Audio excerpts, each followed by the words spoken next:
Together we are but first coffee. Susie's just our host, but what matters most is we are a team. Together we are all safe here, and so are you. Among friends and mods, we are safe. We talk about trauma, break down drama of life, death, happy or sad, even mad. We discuss it all here. Together we will thrive, not just survive. We will dry each other's tears, celebrate big or small wins, and chase away the fears. Together we fight cults or fight addictions. If not with experience, with love, and we don't judge. Please understand, this is a safe place to land. Please understand, you're not alone. This is a safe place to land.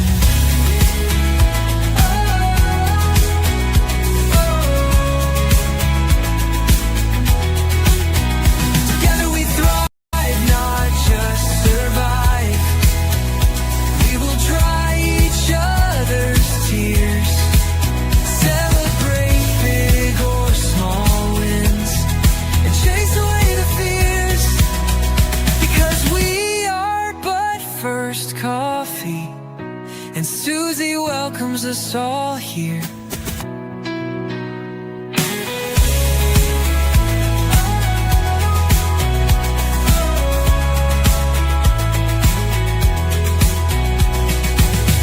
Together we are but first coffee, and Hi, everybody. It's good to see everyone. I want to welcome everybody that's coming in from our channel and also from Keilah's channel. It's good to have you here. I'm sure we'll get a lot as we go on. It always takes a little bit for the algorithm to work or the notifications to go out, whatever it is, But we do welcome everybody, whether you're live or on the replay later, whether you're chatting, commenting later, or just lurking. We are so glad you're here and just appreciate you coming here and sharing this with us. I think it's going to be a really important topic that we're talking about today. It is going to be about the aftermath of having somebody who unalives himself, and it is Mental Health Awareness Month still. The month of May is that month. So we are going to be talking with Keilah today because who better to talk to about it than Keilah? She's got her channel, and if one of the mods can put her link to her channel up, that would be great. If not, I will put it in at some point, or Keilah can. So I'm glad to be back, guys. I really have been kind of shifting things around this week.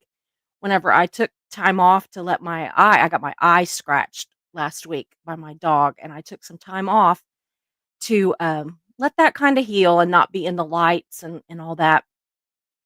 So I was taking the weekend off. Little did I know that on Monday we would lose not one but two of my cousins. They are both males, Larry Dale and Danny. They died independently of each other. They weren't in an accident or anything. Danny had a heart attack. We don't know yet what happened to Larry Dale. We think that it was probably a heart attack or something. Larry Dale actually lived next door to us, and he and my husband Mark, and then also my son-in-law Curtis had become pretty close. They talked a lot, and they the yards bumped up to each other, so they would mow right up to each other and sit and talk for a while and work on each other's lawnmowers and stuff. So, guy stuff. But anyway, so Larry Dale, we called him Larry Dale because not only was his dad's name Larry, but my dad is named Larry, and my dad is his mother's. Not sure where I went. Okay, there I am. But anyway, and then Danny was, I think, number 5. I get it so confused. No, number number 4 or 5 of 8 boys to my dad's oldest sister. So it's like I had all these I literally only had like 2 girl cousins and had tons of boy cousins. So, yeah, but we're getting older and things keep happening. So, yeah, it was quite a shock, and I am kind of shifting things around and trying to deal with the grief of it. And today's topic will have a trigger warning, y'all, because we know that this is a hard subject for each other. But I'm kind of glad that we're talking about it today because even with my recent losses in my family, and it wasn't due to self-aliving, but I think that it's perfect timing for me because the grief process is hard no matter how you're doing it. I do believe that when it is due to a self-unaliving, I think that there's a whole other realm of that. But I don't know. I think that being here today with you all and with, my friends and all of you, that it's a good place for me to be right now. And so I want to thank you for that. And I want to thank everybody for the kind messages that everybody has sent me. Um, it's been it's been amazing. It really has. You guys don't understand how much you can help somebody through such a hard situation just by being kind. And I appreciate that. So I have a little something I want to start out with as far as the subject goes, and then I'm gonna bring Kila on and we are gonna get started. Um, at the end of our discussion, I do have some things I'm gonna pop up on the screen that we will talk about too, or at some point during the conversation, I'll pop those up and we can talk about those. And please, from either channel, if you have questions or comments, please mark that with Q's or C's or something so that we know that it's a question or a comment that we need to pay attention to. I do have Mischief in the background. She will be marking those as best that she can. And I just want to get to all of your questions and comments. But first, I'm going to start with this little kind of a intro, I guess, kind of thing. So, when somebody that we love dies by their own hand, the world as we know it doesn't just stop, it absolutely shatters. I had a dear, my best friend in high school that unalived himself. And so I understand it as best I can. I mean, we were friends, and I know that's not the same as if you're a parent or a sibling, but I want you to know I do understand that it is shattering, absolutely shattering. There's grief, but there's also confusion, there's anger, there's guilt. And in my research, I found that they were saying that some people even felt an odd sense of relief and then guilt about that relief.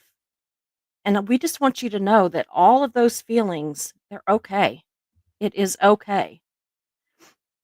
And so we don't want you to feel bad about those and to understand that you're not alone.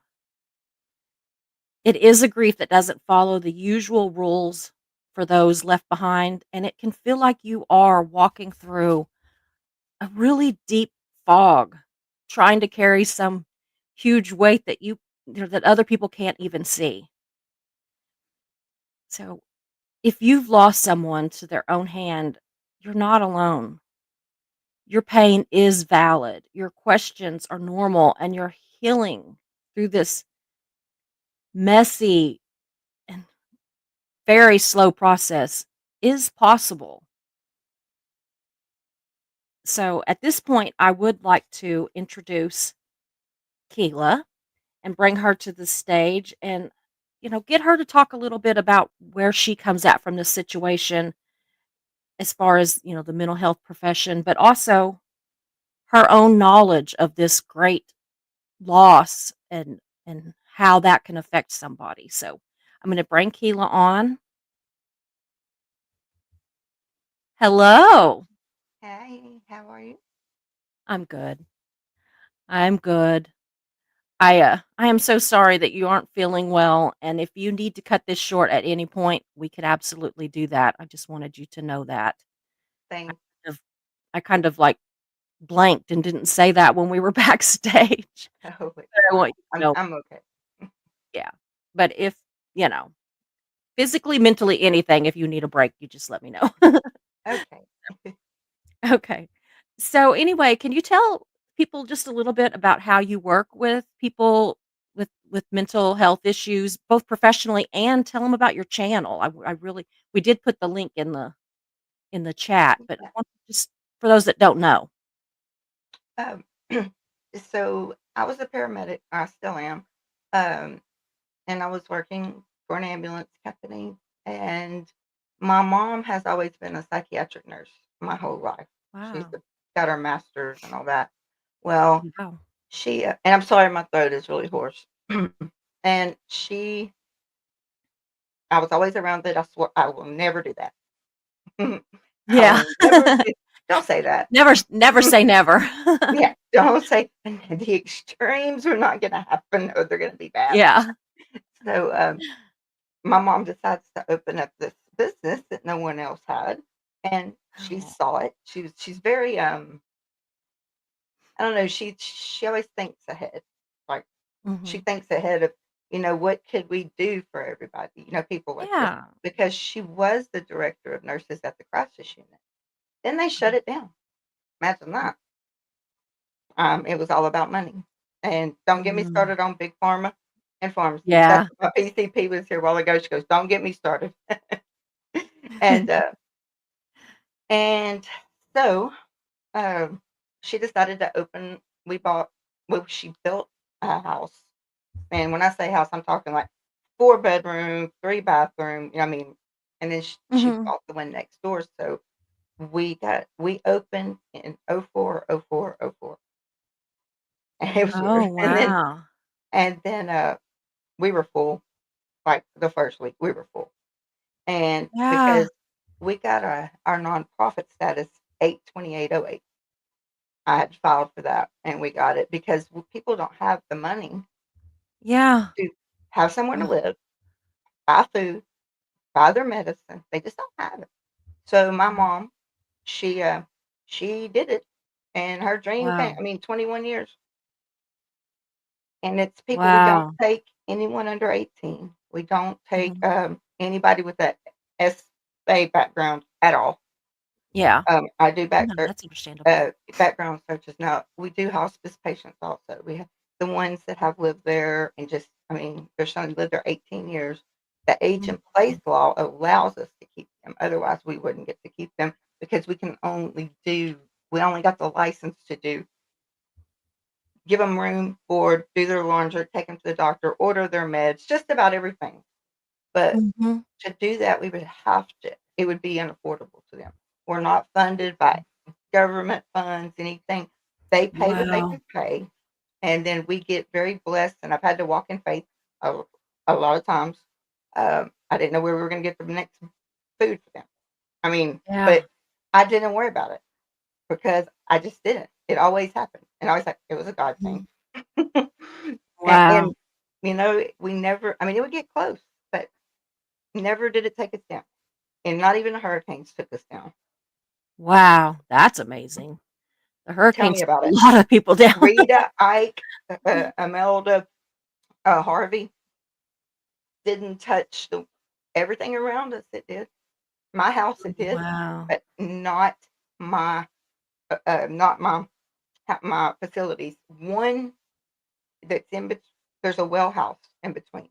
I stood outside with my camera and videoed the tornado coming through and ripped the well house off and then ripped the tree off, and it Oh my fell goodness. backwards into this mobile home park that we butt up against. That wasn't funny. The guy Mm. was so mad, but it didn't touch, I mean, I'm talking like this much and it would have got didn't touch his home, but he was raising hell. I'm Wow. like, "Dude, we got people over here that need oxygen. I ain't worried about that." Yeah, exactly. So Yeah. that's basically what we do. I'm the CEO, and, Mhm. I hired an You office. all have any kind of a generator or anything like Oh, that? yeah. We had our hospice company, and because we had a bunch of generators, like, they only ran so Mhm. much stuff. I tried to get a Generac. They were sold out and weren't gonna have any for, like, 2 years. Mhm. So, the hospice company and the hospice company and our primary care anywhere, that is our psych and medical doctors, and Mhm. the church that always brings us food to help us out, Turning Point. They donated enough money for us to get a Generac, and there was Uh, none left.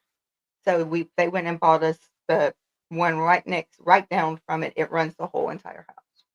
So we just bring oh, them all wow. to one place. That way we can, Yeah. yeah. Oh, they get mad, but they can get Wow. over it. Well, it's Had better than not having power. As I said, y'all grab about it being hot. You could come over here and get an air conditioner because we got it. But I don't Yeah. know. You can't ever make them happy. I just do my best. Yeah, you can't ever make everybody happy, no Nope. matter who it is. Uh, Absolutely. Susie, I have learned that. Mhm. I've really learned Yeah. that. Some people are happiest when they're miserable or Yeah. causing someone to be miserable, Yeah, I can't go but there that's because another I thing. mean, I can't stay around that type of toxicity because Yeah. my mental health is going insane right now just because I don't leave. I mean, Yeah.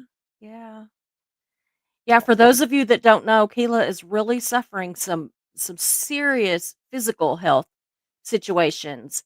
And anytime that we go through serious physical health situations, it cannot help but affect our mental health. So, she's really not only helping people with this mental health issue, but also trying to work through it herself, which I think is, I don't know, Keila, she's something else. I mean, she is always like taking care of somebody else even when her whole life is on fire. And so if you don't know her, if you've not been to her channel, please do because she's a special, special person. I'm blessed to know her, and you would be too. So, I can say the same s- thing about you, so Susie. Thank oh well, thank you. Now moving into our actual topic for today, I mentioned in my intro that I had a friend in high school that he unalived himself. It was not sudden. We kind of expected it. He had tried multiple times. He had actually um he had smoked weed one time in his you. Mhm. life, and somebody thought that it would be funny to lace it with something. My God. And that's what they did, and it had I can't Mm-mm. even go into the words. It's his medical stuff. I wouldn't tell that even though No, he's but been that's gone. But you can imagine it had a very adverse reaction to him. He was having anxiety like crazy, vomiting 50, 60, 70 times and more a day. There was I mean this went on for months and months and months. He was in a institution all because somebody thought it was funny. And they didn't get punished. And so I've never understood that. So I wanted to bring into this point that he finally did end his life. And when I read the part when I was doing some research about that some people almost feel relief, at first it just offended me. And then I thought, no, back up. Because I did feel almost a sense of relief, not for me, but for him, because he was absolutely tortured the last probably 2 years of his life. And even the preacher at his funeral talked about the relief, for him. And that is so, very good. I kind of, like I said, I was offended. I'm like, who would be relieved, kind of a thing. And then I honestly thought, wait a minute, wait, it's not necessarily that, oh, phew, that's over. It's not that. No. It's a relief of, oh my God, they're not tortured anymore, Right. you know? Yeah. And so anyway, I brought that up, but you have your own experience with that and a different sort of situation. And I wondered if you could share some of that with us today, just what you're comfortable with. Um, Yeah. No, no, it's no problem. More than one, but yeah, which the is main one, whatever you want, the whatever you want main to talk one about, was my grandson at 13. which is Oh. His name was Dylan. We called him Pickles, and he waited till his brother's birthday on the 28th of November, and he unalived himself in the living room on the 29th. Oh. There was no, trust me, my daughter, there's nothing they didn't have, but they were over Mhm. at my oldest grandbaby, who is fixing to have my great grandbaby. Aw. I know, and so Carrie went to bed. Um, her little sister went to bed. That's one under her. Then Derek and they all went. Little Derek and little David, they all went to sleep. I went to bed. When my daughter walked outside the door, Pickles was the only one sitting in the living room. They had been killing squirrels. And so he was cleaning Mhm. out his gun. And trust me, down here in the South, and kids are taught Yeah. gun safety before they're 3 years old. Yes. Well, you So, have to because, people mm, hunt and everything, and yes. even I mean, and it's age appropriate stuff. It's like, do not touch. If you Mhm. see it, you go tell mommy or Yes, daddy or whoever. absolutely. They're taught that. Yeah. Every kid in our family, yes, they're absolutely taught Oh, yeah. gun safety I and mean, from a don't touch. very, very young age. Yeah. When they're and And people so aren't just leaving them laying everywhere, no. you know? No, and that was his But gun. It was they were shooting squirrels when he yeah. was cleaning it, and, my daughter goes outside to smoke a cigarette, and she said she didn't get the lighter struck, and she heard a boom, and she walked back in, and she tried CPR, but there was nothing to do CPR on. Yeah. Find out it was a bunch of freaking kids who had this pack on the internet. Oh, Watch your kids on the internet, please, for the love of absolutely. y'all, if anybody gets anything out of what I'm saying, please don't just take it for granted that they're not doing anything. That is, Mhm. you have no idea what they're doing. We had no No. idea that these kids had a suicide pact, and I'm sorry for saying that, No, an that's alive okay. pact. And my grandson is the only one who did it. Wow. And the other But ones yet, didn't get. he felt the pressure, but Mhm. And the other ones got nothing, nothing, because they're all minors.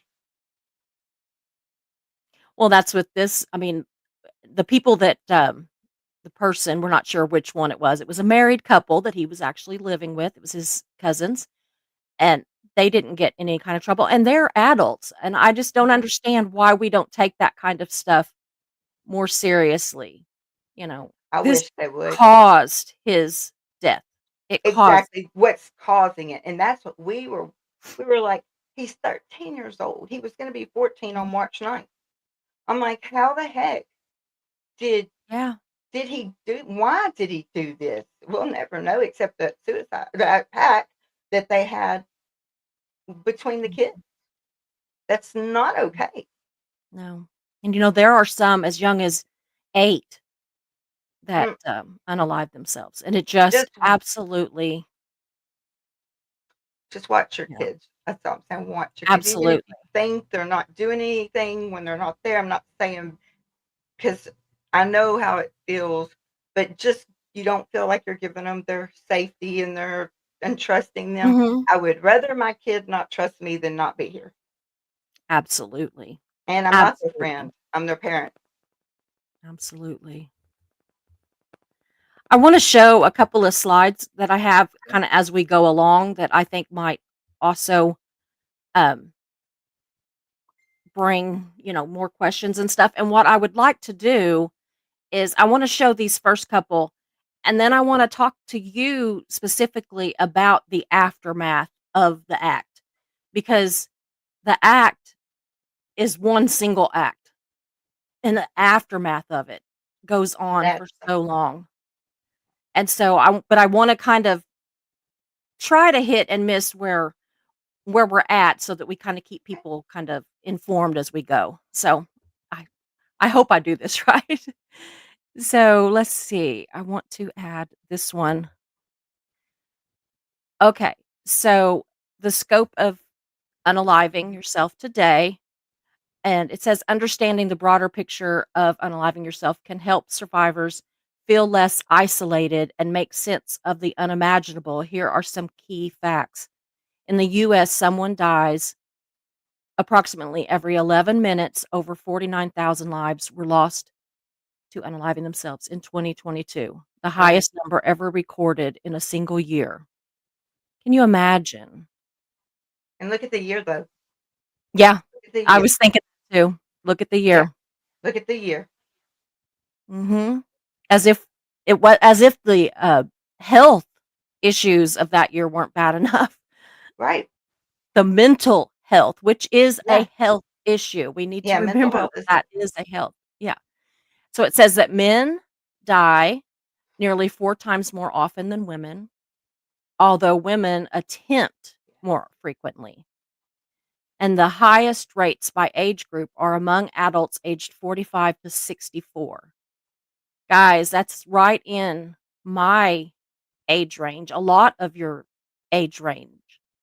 And it just is awful. But this one is really shocking to me, which it said was followed by adults 75 and older. I I see I that. Yeah, I do too when I started thinking about it. I see that. And among youth ages 10 to 24, self-unaliving is the second leading cause of death. But I really believe, and I'm not an expert, and you might correct me on this if I am wrong, the highest age group between 45 and 64, and then the 75 and older, I think about, especially the 45 to 64, the stresses that are involved in that age. We are trying to get our life in order so that we can retire. You know, we have worries about our children and our grandchildren. And then, as if that's not bad enough, our health generally starts ganging up on us, and stuff starts going wrong. And I have to wonder if that's a cause, one of I the don't wonder. causes anyway. I'm sorry, I Yeah. don't wonder. Mm. So I'm not I thinking wrong, evidently. And No, then you're I'm not wrong. wondering about like the 75 and older, if it's because of a lot of health issues Health again, issues and and pain and nobody being that they don't help them. They just, "Oh, they're 75. We're not gonna waste resources," and I'm sorry, I work in the medical yeah. field. That is absolutely what they see and say. Mhm. I was reading on for another subject that I was doing, but it fits Mhm. here, that it was talking about cancer, actually, and it was talking And about that's the cancer worst. patients, yeah, that are 75 and older, that it's considered palliative care, It is. not to cure it. Yes. And so that in of itself is very depressing, to just think that they're not going to try, because I know that at one point in my journey, they talked about palliative care. And then luckily I went into remission, but they were Thank God. saying, you know, that was, thank God. But, they were saying that that would be a potential next step, not necessarily the final step, but that would you know, something we would be looking into. And so I think about that a lot with the 75 and older age group, and it breaks my heart, because and I know just from, visiting a lot of my elderly relatives, either in their homes or in some sort of a care facility, that so many never have visitors. Oh And gosh, how does that mess with your mind? I mean, what do they crazy. it I has to did be that. horrible. I did something on that, I think last week or the week before. My Mhm, mods probably know which one it is. But I don't remember. That's mhm. what brain fog does for you. Um, Yeah. but I did one on that. Um,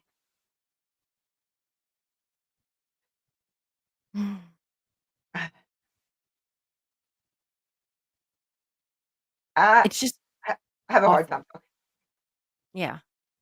Go ahead. I'll Yeah, I can't imagine not visiting my elder family members or elder friends or whatever. go check If on I go a couple of days without my seeing my dad, who lives at home, he's in great health, he's got all of his faculties and everything. I mean, he's in better health than I am, bless his heart. And but if I don't hear from him, I start worrying. Or if I don't see him, out and around, or see his front door open, because he likes to leave his door open and let the fresh air in this time of year whenever before it gets too hot. And, if I don't see those kind of signs, then I get worried, and so far, it's always been for nothing. But how do people just But forget? keep doing it. Keep doing it. Yeah. Oh, I mean, yeah. that's how I feel about that. I have people that no one ever checks on. I have residents that's been in my facility since Mm, 2004, and mm, they've never had a visitor one day in 21 years. So we're their family. We mm. They go on hospice. I stand beside them. They never leave this world alone. I'm holding their hand, and I don't care if it takes 1 week, 2 weeks. When they start going down, I just Mhm. pack my bags, and Daryl already knows that I'm, head of our hospice Yeah. program.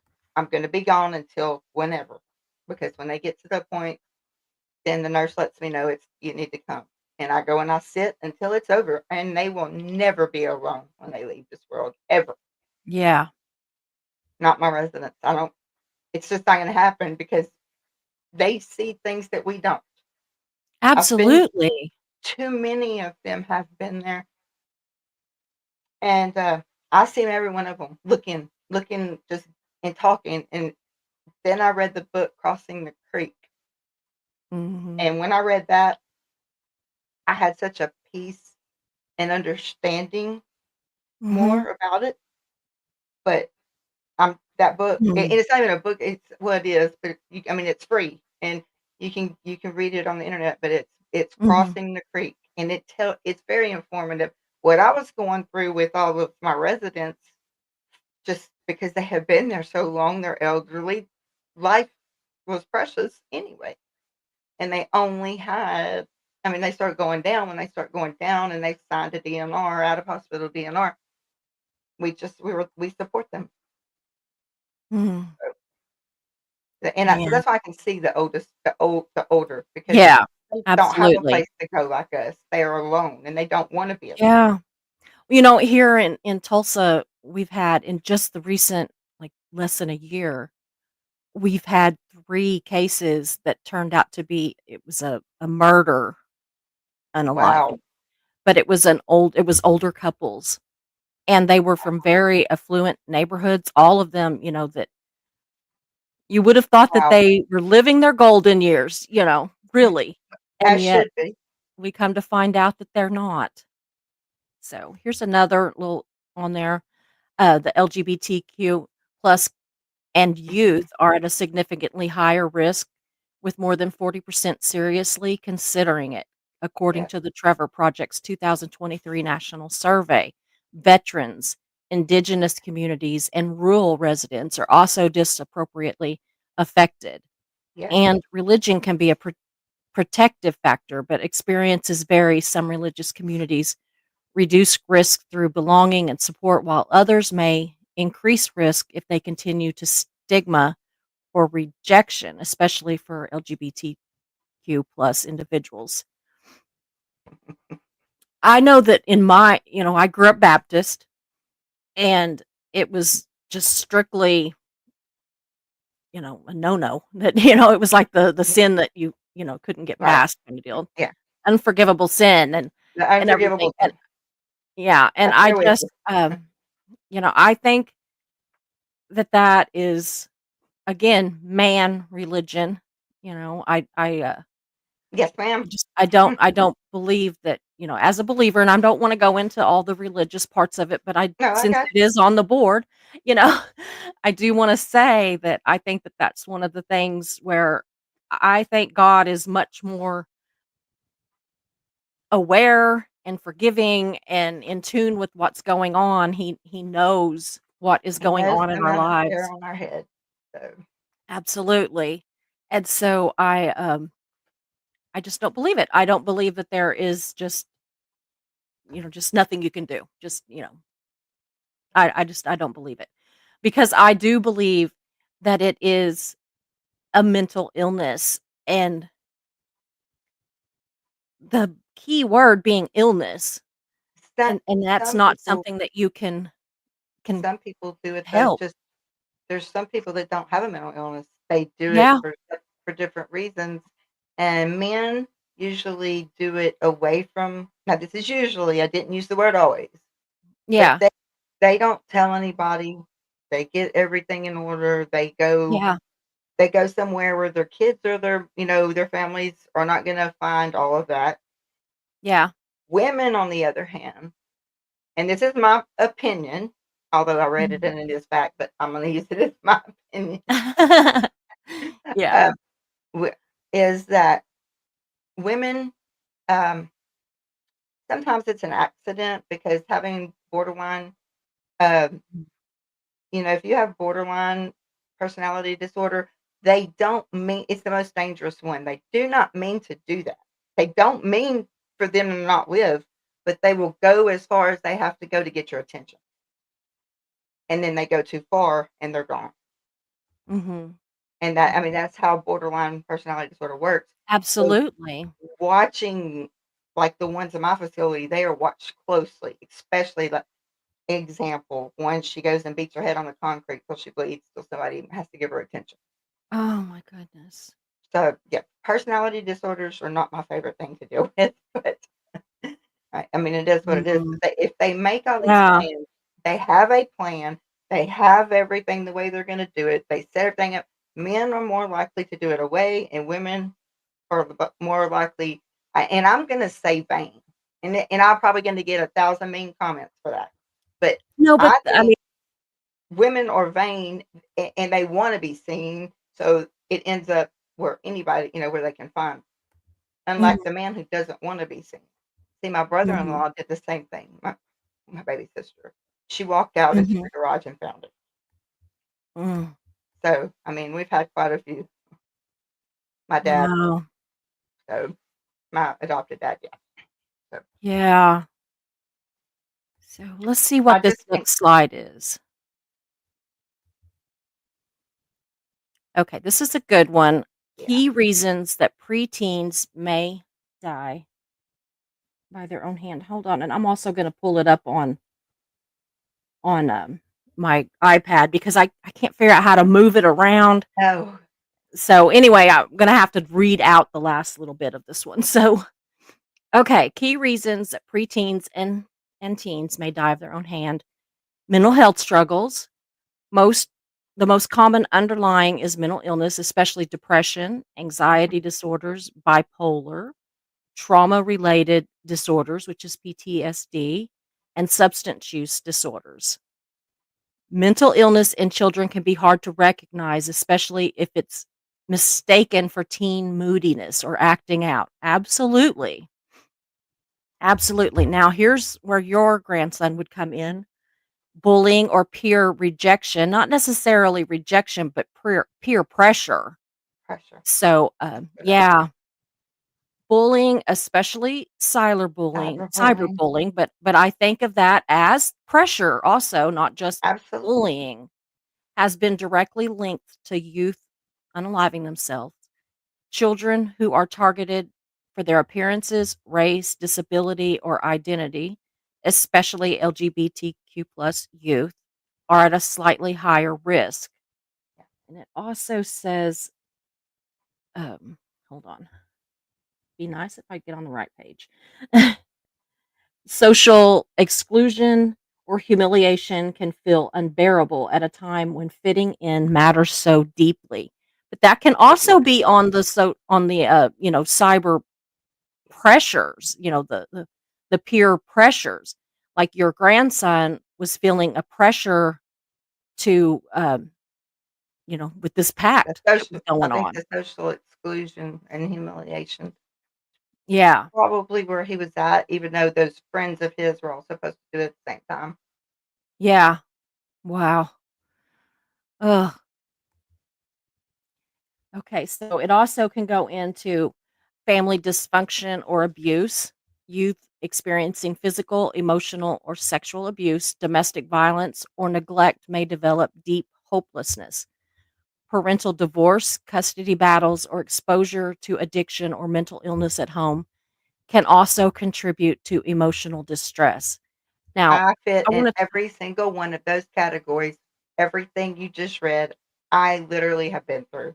and I still Yeah. try to be the best I can be today, better than yesterday, and tomorrow, I'll try to be better tomorrow than I was today. Yeah. And so you can be helpful to people that also experience those because you can let them know that they aren't alone and they can let you know that you're not alone. In this Especially whole being an the empath, it's like, oh, oh, I know.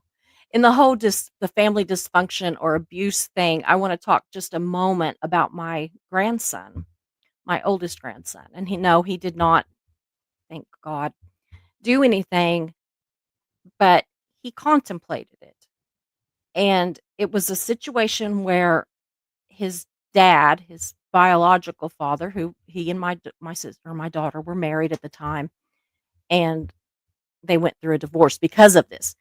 But he was just physically and emotionally abusive to my grandson and to my daughter. And then they were going through the divorce, the custody battles. I believe that his dad is mentally ill, you know. Um, but I remember what got the courts involved was my grandson said that he would rather unalive himself than go back to his dad's for a visit on the weekend. And they take real serious attention to that. I mean, all the people that my daughter was trying to really get to pay attention suddenly stood up and were paying attention. And he got he and his sister got a lot of counseling. It ended up that the dad is completely out of their life. He signed away his rights. They have been adopted by their that is dad. ama that's good. And, I mean, that's not the answer for every situation, but it was absolutely the best situation and answer to this situation. And this child going along with this whole and how okay, my point being is when we thought this is handled, he's a happy kid again, he's loved and safe and he doesn't have to see him anymore. We started noticing, and this was months, like even a year or more after the dad was completely legally everything completely out of the picture. This boy would be watching the driveway, he'd be doing this, we'd be Oh, outside or something, and he started where he wouldn't want to go anywhere. He wouldn't want to go out to eat with the family. He wouldn't want to go to the mall or to Walmart or, anywhere, okay, anywhere that that's we something to went. look at, yeah. Yeah. What we found out was he finally said he came to me and he's this big numbers kid. Like he's big into number. He's crazy smart, but mostly with numbers and statistics and, all that kind of thing. Yeah, And at this point, he was about probably 12, somewhere in there, about 12, 11 or 12. And he said to me, he said, "Grandma, what percentage of a chance do you think there is that his dad," he named him because he doesn't consider him his dad, but he named him, yeah. "will come up here?" And I thought, "Oh my God, that's why he's constantly watching is he's afraid that he's gonna come here." And so I told him, I That's said, "I never say never because as soon as you do," right. but I said, "There is probably less than 0% of a chance that he's ever going to come up here, and he's not gonna like the reception he gets if he does, because he's not allowed to be here, Right. basically. And so, you need to stop worrying about it." And we really had to struggle, and we still do. He's 17 now, Come on. and we still have to struggle. He started being homeschooled because he did not want to go to school, and, in some ways, that was a blessing, and in other ways, a curse because that put him out around people even less, you know? Yeah. But we keep an eye on him, and we keep an eye on his social media experiences because you just don't know, and when somebody's already Mm-mm. got those concerns and everything, and then they start being quite the loner, which I get because I am too. We have kind of a history in our family of being kind of a loner. and it not being like a red flag, we just kind of like our peace and quiet, and so I think he's a lot like me in that, but it's worrisome when it's a child or, teen. But yeah, he's Especially when he's you much happen to better see now. it. Yeah, yeah, kids are so good at hiding things. Yes, they are. So I wanna go into some more of this where it says academic and social pressure. Mhm. Again, the social pressure sounds so much like your grandson. Some children internalize extreme pressure to perform, whether academically, socially, or athletically. Absolutely, in my grandson's case, athletically was a big deal because That was ours too. hi He played baseball, yeah, yeah, my, grandson's biological father was a college athlete, very good college athlete, is a coach, and he expected his children to perform above their age and above their ability just because they were his children. And that was, I mean, both of the kids are very good at sports, but yeah, it was never good enough. No matter how good they were, they should have been better. And one time he literally threw my grandson across the the room, the locker room because he that's didn't so perform as well as children 4 years older than him did. 4 oh, years is a huge difference when you're it's talking a about a big ten-year-old. So yeah, I get that too. Okay, when they feel that they can't live up to expectations or that failure is unacceptable, they may feel trapped or worthless. and where I Again, come in and tell them that do not make a permanent solution to a temporary problem. absolutely, absolutely. Oh, identity conflicts, the LGBTQ plus youth are at a particular high risk, especially if they are rejected by their family or their faith The faith, communities. absolutely. Yeah. I Ab think that they are honestly more often feel like rejected by their faith than they do their that is family, which is still very high, but faith their is faith, yeah, so, and their faith community affects their family. And so I think that it all kind of, I mean, I keep saying I think, and I'm just talking about what I no, think. you're I'm right. not, I mean, yeah, but you know. you're absolutely correct. So it is so scary. It is, I mean, we want these kids to have faith, whatever that faith is. I'm That's not, right, trying to tell you what to have your faith but grounded in, but then it can be so harmful at the same time. I know that in my experience, I will never, ever, ever forget that the church that I ended up leaving for different reasons, but it all kind of culminated into one big reason. So, uh, anyway, the pastor that was there was actually a friend. He and his wife were good friends with my husband and I. We hung out with them. Our families did things together, the whole thing. Um, but he got on this kick where he was talking about things like divorce and unaliving yourself in a very shameful, shameful way. And I'm sitting there in the pew and I'm looking around at the people, not like staring at them, but just glancing around the room. And I mean, I'm not like, "Oh, look at them." But I mean, you know how you're just looking around. But anyway, absolutely. but I'm looking at the people there, including myself, Uh-huh. that was affected by divorce. And they were some of the biggest people in the church, not necessarily the deacons because oh god, am I still on there? Yeah. I don't know what is going on with my, but anyway, my screen went completely black for a second. It's done that a couple times. But anyway, he was talking about how, just very not negatively.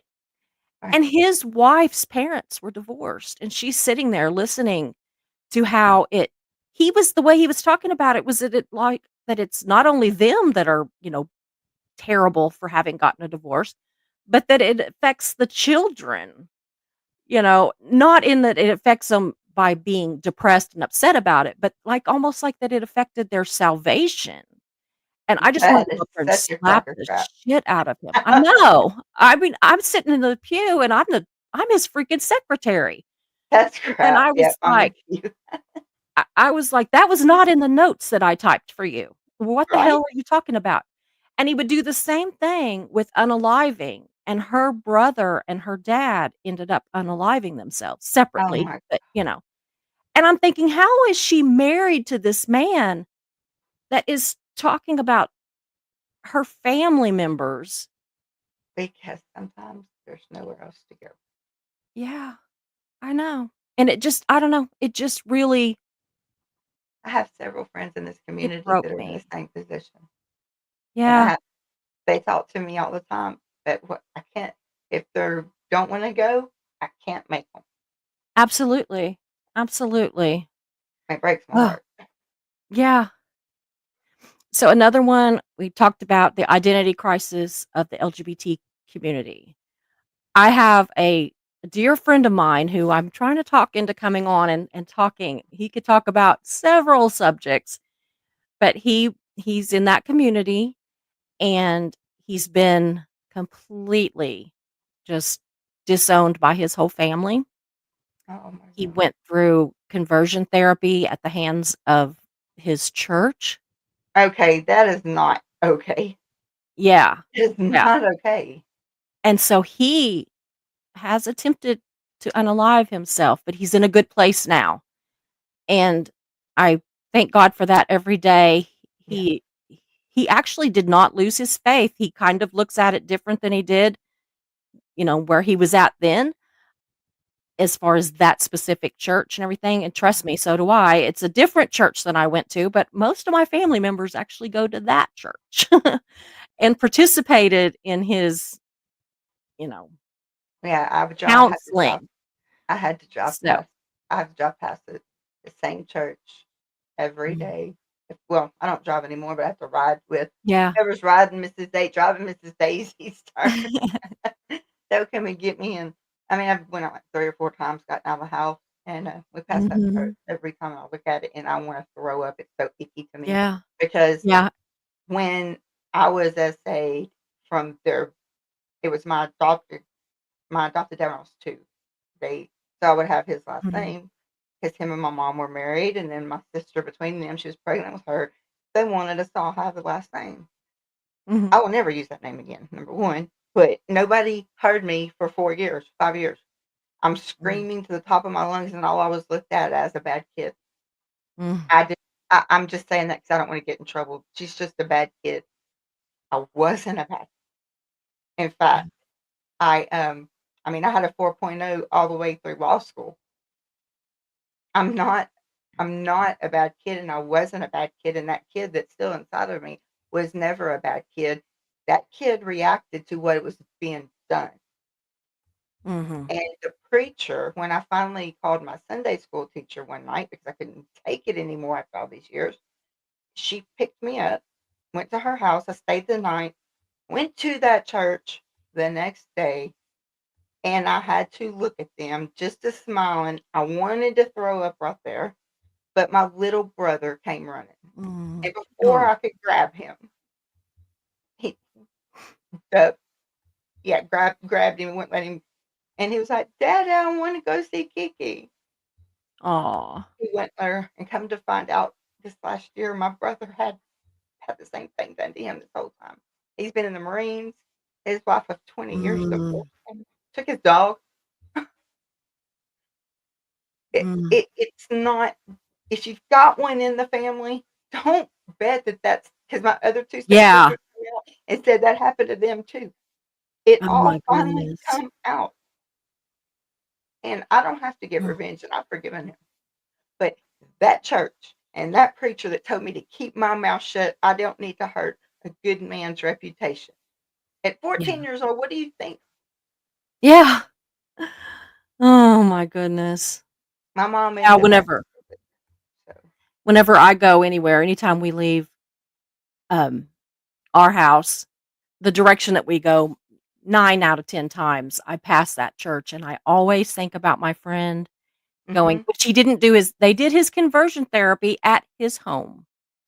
So, What did you it wasn't actually yeah, it wasn't actually at oh, the church, but I still I mean, I'm sorry, but I hate that church because of that, they and, should have never done that. yeah, yeah, Oh, but they did it at his home, and so he mm-mm. never felt safe at home again. Never, and I'm like you, I don't use the never and the always, but I would be like that. Never. My granddaughter moved out of her house. She will never live there again because of her brother in the living room. Mhm, mhm, So, it's just a lot. It's a lot, and kids mhm. have trauma and nobody's paying attention to their "Oh, they got Yeah. ADHD, let's throw on some meds." It's just she's just moody, she's it's Absolutely. hormones. Well, How about we maybe send it her to a is. counselor and find out what's wrong with her? Yeah, but you know what? Those moody hormones can lead to them doing something. Oh, yeah. Y What is it, it's not what is it's it? not necessarily. It's not y'all, come on, help me. It's it's a new diagnosis, but it's worse than, PMS. It's worse Oh than that. gosh. Do you know what I'm talking Oh, wow. about? I don't know, uh-uh. Y'all, my brain fog is a real thing today. It's Aw. something like PMS, but it's, like, worse, and the cramps are worse and all that stuff, and my daughter and my granddaughter has it, and I can't Mm, remember what it's called, but it's worse than anything we could imagine, as they put it. mhm, mm. Anyway, I just PMDD, I knew my little wrench would get it. She's so quick. Thank you, Arya. Yeah. That's what it is. Hey, Nova. Yeah, it is PMDD. That right So we there, have bad. yeah. Yeah. So we have number 6 is impulsivity and underdeveloped coping skills. The adolescent brain is still developing, It is. particularly in areas that manage impulse control and decision making. And the thing is that goes to what, like 25 or 26, somewhere in there before our Okay, brains actually, 20 you it know. is they can't be diagnosed with anything like a personality disorder if Mhm. until they're over 18. Yeah. So, I mean, if their brain's still developing until they're 22, I don't think we should be able to have to they don't need to be Yeah. labeled until they're where they're gonna be. Yeah. But Yeah. then some need to be labeled at 4 or 5 years old. Absolutely. Eh, It says a unaliving thought, especially under stress or emotional pain, can become an impulsive act in the absence of coping strategies. And our kids just so often don't have those strategies. And that's why we have to monitor our kids online. We absolutely have to. It's part of our job.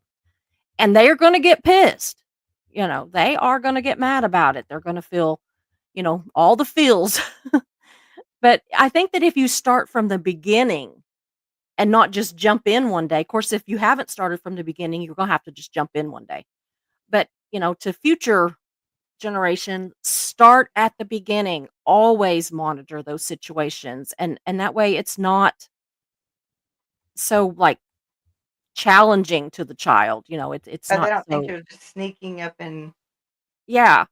And don't, if you can keep from it, don't do it as a sneaking thing. Make it that it is clear that this is what's going on. This is just part of it.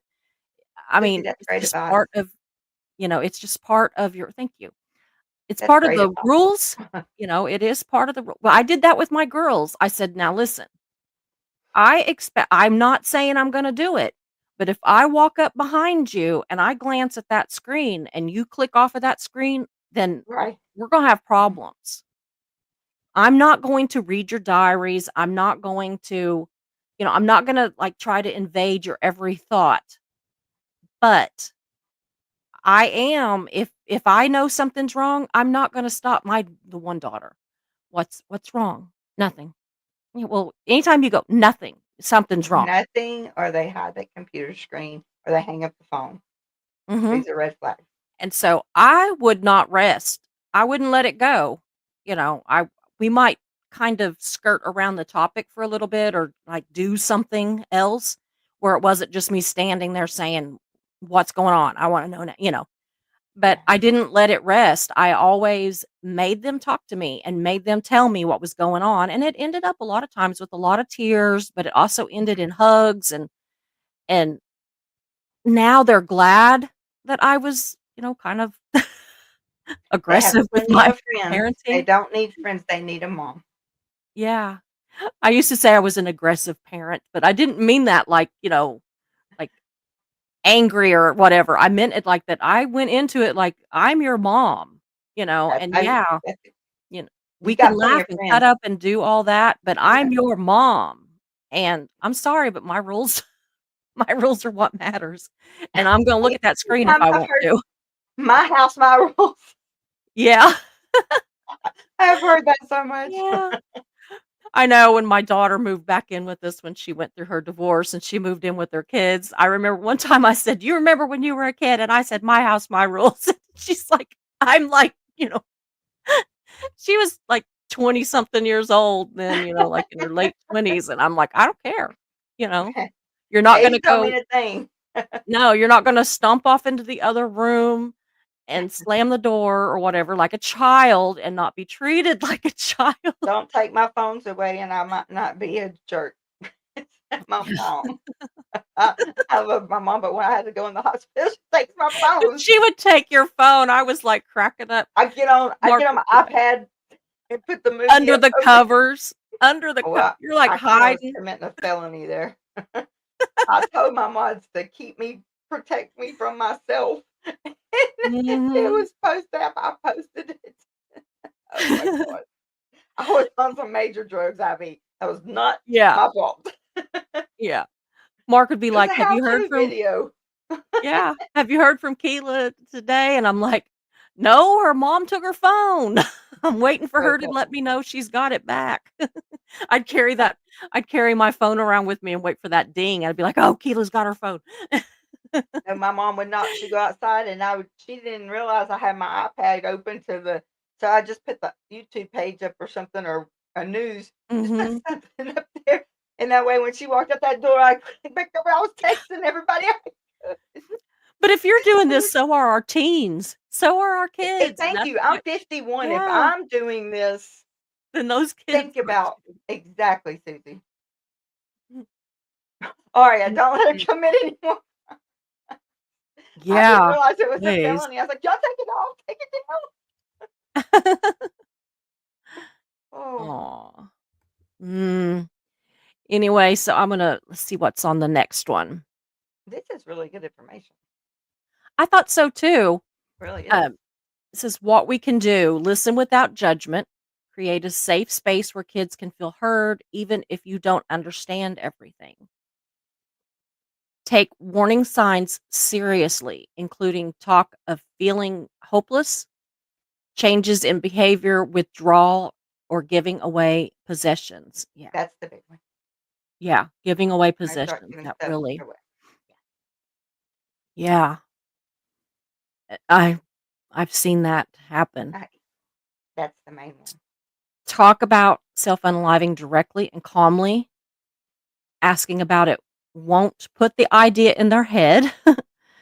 It may be the first time that they feel safe enough to speak. Get professional help if there are signs of depression, anxiety, or trauma. Early intervention saves lives.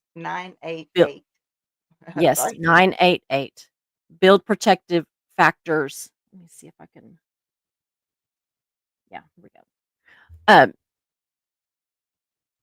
okay. Yes. Support networks, healthy routines, absolutely. Strong identity, involvement Yeah. in positive activities, and access to mental health care. I think that one's huge. I really That's do. I think that that is huge. absolutely. And sometimes And people don't have a way out or anyone to talk to, and when they start having these thoughts and mhm, planning them, just dial 988 if there's no one else, just dial yeah, 988. absolutely. I do have these support and resources numbers here. I will also be putting those um, in my community page, and I'm sure Keela's got those on hers. If not, she's welcome to these.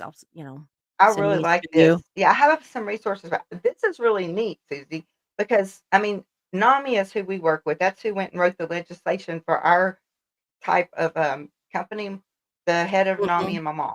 They mhm. got the legislation passed and Wow. to govern places like ours because there can be some that just get them there and abuse them and take their money. You have no idea how many Yeah. we got from there. Yeah. Oh, wow. So, yeah, So we do yes, have the 988 suicide and crisis 988. Mm-hmm. lifeline. Um, I should have worn my 988 shirt. and it is I know, I didn't wear mine either, and it's available 24/7. There's a crisis text line. You text "hello" to 741-741, and again, I will put these, Yeah, I I was really gonna like send it. it to Mischief to put in the chat, and I didn't do it. That was one of the things that I brain fogged on. The Trevor Project is for LGBTQ plus and youth. So there is that information, Society for Prevention of Teen Suicide, and there's that. And also the one you were talking about, National Alliance on Mental NAMI. Illness, NAMI. Mhm. Mhm. And They're so a those are huge some. resource. Yeah. And again, I will be putting those in my community post. It just says posts on my page. I think those are extremely, extremely important. I really do. And I did some research on all of those, and they all seem like But legitimate good places. there's a difference between there's a difference between needing somebody to talk to just because you have a problem and you say you don't have anybody. Yeah. 988 doesn't call the cops on you. They don't do all that in case or they unless they feel that you Mhm. are going to hurt yourself. If Yeah, they it's can talk imminent, yeah. there, yes, that is the best line to call. You're going to get someone that's trained in mental health. Uh, Absolutely. we're all mental health first aid, Mm, and they're all required to have that, and they know what to do to talk somebody down. mhm. And if they can't, they will send the correct people to their house. Mm. It's just I yeah, I'm real big into the 988 one because and it is Mhm. available 24/7. Yes. So, that one is a huge, huge benefit. Okay, so then we have, um, talking about approaching the topic. So, don't just ignore it. It is good to talk to them about it. Again, you're not gonna put the idea in their head if it wasn't there. No. And they may they may be like, "No, really, no." And they may absolutely mean that, and we can do that, but you might get a yes. You might get that yes. And so, there's just ways to approach it, and this one says general principles for any age. Again, I'm gonna move that over 'cause, I like this too. I'm learning this stuff. I So, like this. number I 1 like is stay calm and present. Your tone matters. Even if you're scared, try to speak gently and without panic. You want them to feel you want them to feel safe, not shamed or overwhelmed. I think that's a good one just to stay calm. I mean, it's fine for them to know that you care enough to speak about it, but try to stay don't be like, "Oh my god, are you considering," just be like, you know, "Are you the considering the further this? you Is this in talk, your head?" the more they want to Yeah. hear. They'll calm down. Mhm. Yeah, we were told that I have a nephew that his counselor actually said that whenever he would go into these rages when he was a child, he lost his mother when he was 2 years old. Mm, My sister, she died from a I'm sorry. seizure from that, Fin diet. Oh So, God. yeah. So, anyway, he had a lot of anger. He had a lot of anger, still does. He's getting close to 40 now. But he he had a rough time for a while, and he would go into these rages, and, totally understandable, but the counselor said, "Don't try to yell above him, talk below him, talk under him," and it would work every time, and so even Baby. now, Calm down. even Yeah. if I'm, with somebody that's just like even it's funny, I try to pull the same thing even in, like, a text or, like, Mhm. a comment when somebody you can tell they're just, like, railing at me, they're just like they're just like Yes. So, over the top. And I will try to just like calm down and talk, even though it's a text or a comment, I try to bring it down to a place that is where they have to pay attention to what I'm saying. Even though it's not a volume, it can be an actual tone, tone. even in writing. It And can so I be how tell them, you you talk can't about read it. tone you can't read tone in text, but being an empath, I can't say Yeah. that. I know when that Yeah. text comes through what tone it's in. Yeah, I do too. So, And yeah, so it's so you just have to that's what I do is I right. just try to talk in more of a soothing manner, and sometimes I feel y'all have seen some of my replies where I just there's been a couple times I've just been like, "F you," you know? Hey, But it's usually after they have, like, attacked many times, it's just, like, after they've said 6 or 8 things, and I've just sat and been quiet or tried to be, calm about it. But anyway, back to this, I'm sorry. Whole other oh, subject. So, yeah, number 1, stay calm and present. Number 2, pick a private, comfortable time. Avoid rushing into the conversation. Choose a quiet moment when you can both talk openly without distractions. Yeah, I think that if you're like looking like this, to see what was that noise, who just came in the door, you don't want to do it at the mall. no, you You wanna want to make sure pick, you eye contact with them so yes. they know that they're being seen and you're not like this. Yeah. You your Yeah. arms, you have this just sitting comfortable position, so it makes them comfortable and more likely to Mhm. engage in a conversation. Mm. Wow. Use direct and caring language. It's a myth that asking about unaliving plants the idea. In fact, it shows that you care and gives them permission to speak honestly. Absolutely. I think that that's huge too. I think they're all huge. Everyone I'm reading, I'm like, wow, It that's is. important. But they are all important. And so, I think that this is like something, I think that this general principles is something that we could like clip and save in Anybody. our wallet or our Bible Yeah. or something in case the time comes along, and it would give you like, sort of guidelines to go by. It also says number 4, listen more than you speak. Let them talk. Mhm. Validate their feelings without immediately jumping into solutions and advice. Absolutely I correct. think that would be huge, and I'm this is probably my hardest because I wanna fix everything.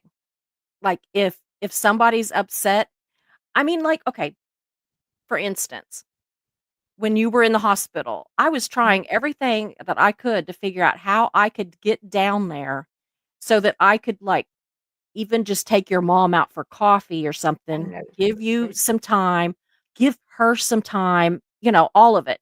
When And people will believe or not, but whenever the long con video came out and mhm. Reese was crying on the screen and everything, I was literally, as I'm watching it, on my computer and my phone getting a hold of relatives that live close to her to get them to go get her and the dogs and the cats and everything and get them to somebody else who would then get them to somebody else who would then get them to me, even though we're not speaking. We are not friends at all, But but your heart is somehow I felt that I could fix it. So whenever I read this, you know, listen more than you speak, and then without immediately jumping into solutions and advice, that is my major downfall. I want to fix it for everybody. I don't care who you are, if I like you, don't like you, or what. I want to fix it. And I wanna give you advice. Sometimes good advice, sometimes sucky advice, but mostly not so much advice as I just wanna fix it. And maybe it's not gonna fix the whole thing, but I'm gonna fix it right now, like and today. most of them just wanna be heard. They don't want you Yeah, to say a word, they just want an out. yeah, And then absolutely. if you're in that place right there, like they're talking to you and you see something that is of concern, I Mhm. would put it in your head, but I would not say anything to them. Let them just and if they've got a Yeah. plan, a list, they give if Oh, just yeah. being emotional, saying, I'm gonna do this to myself. No, no, no, no. See, I don't fall for that because Yeah. you're gonna have a plan. It's gonna be, here's your plan. I've there's in the mental health field anyway, there's a big, huge difference between screaming you're gonna do it and actually getting ready to do it or doing it. Mm, Some want attention, some are so quiet and you never know. yeah. Yeah. So avoid judgment or criticism. Don't say things like, you have so much to live for, but your life is great. These can feel dismissive. Instead, say, I'm sorry you're hurting. I'm here for you. That's right. Yeah. Isn't that the first thing that we think of? Why would they do that? They were 13 years old. Yeah, Why would they do that? They had a perfect life. I've got one of my best friends far from from high perfect. school. Her, one of her twin daughters unalived herself just a few years ago. And this girl, you would have thought that she had a charmed life. You really would. She was so loved and so well taken care of and so beautiful and smart. All the things that we think, well, she would never do that. And they struggled with her mental health and her, you know, wanting to do this for years. And she, they knew it. They had constant watch of her as much as they could. I mean, she was an adult. There's only so much you can do, but they did as much as they could. And they did everything right. Everything I've read said they did everything right. And I want people to understand, and it's even on one of these slides that I'm going to find somewhere, that it says you can do everything right and it can still happen. Mhm. And so you can't blame yourself for that. It's so The anyway, worst I'm gonna part of check it this is, next one. oh, go Yeah, ahead. go ahead. I was just say Go the ahead, the worst next part one. of it is when you see your daughter's world falling apart and you can't do anything to help Absolutely. her. I cannot imagine. I You can't take the absolutely pain away. mm-mm. And that's what we do as moms. We fix things, you And there know. was no way to fix her. Just, I mean, I kept Mm-mm. myself in check because I had to. Mhm. Don't think I didn't lose it. Absolutely. Oh, I lost it, but not Oh, there. yeah. I Yeah. couldn't stand watching my daughter hurt. That was the worst. So, Yeah. Now we have things that you need to hear. This would be the person or people left behind, okay? And this is gonna go into we're talking a little bit about it now. You were just talking about, the aftermath. And so this is kind of went into perfect timing. So, it says you are not responsible for someone else's decision. I think that that is huge for us to hear. Unaliving themselves is complex. It can be mental illness, trauma, hopelessness, and emotional pain can often cloud the thinking of the person who died. Even if you were the last person they spoke to or you didn't return their last call, you did not cause this. do not. I think that's huge. Okay, grief. I mean, not grief. I'm sorry. Grief's the price we pay for love. But feeling guilty, guilt is a useless emotion. I will keep telling people that for as long as I live. Guilt Yeah. is a useless emotion. What can you do with it? Can you change it? No. Yeah. It's it's literally a useless emotion that you spend so Mhm. much of your time on that you actually could get through or around that part and find something that, like, there's all those 5 stages of grief, you go in and out, but the guilt is just Mhm. throw it away. Yeah. Throw it away. Get it out of your mind because it's not your fault. Even if it is your fault, guilt, you can't go back and change it. Yeah, you can't change it. What are you gonna do? I mean, I'm not mean, ultimately, it was their decision. and I'm not Ultimately trying to be mean at all like that. It's no, no, just no. guilt. Even the guilt over, "Oh, I didn't use the rocking chair correctly," or I mean, just something like that. Don't Yeah, feel yeah. guilty. It's useless. Well, my aunt, this was not a self-unaliving situation, but with my cousin that passed Monday, the one that lives next door. He lives with his mom, I mean, and he's, like, 55 years old. but he moved in to help her after his dad passed, and, it was a bad time. His dad passed, his sister had a late term miscarriage where she was Oh, right up God. to due date and had a miscarriage, and the mom did not handle that well. It was awful. And so he moved in to help the mom. She's got a large, very large yard. She's in her 70s, late 70s, not able to do all of it herself. And so it's not like he's the son in the basement kind of a deal. He had a job, he had a life, he's got children, he's got grandchildren, but he did live with his mom. But yesterday when we were there, I was there when the EMTs and everybody got there. I was in the room with her and him and his sister.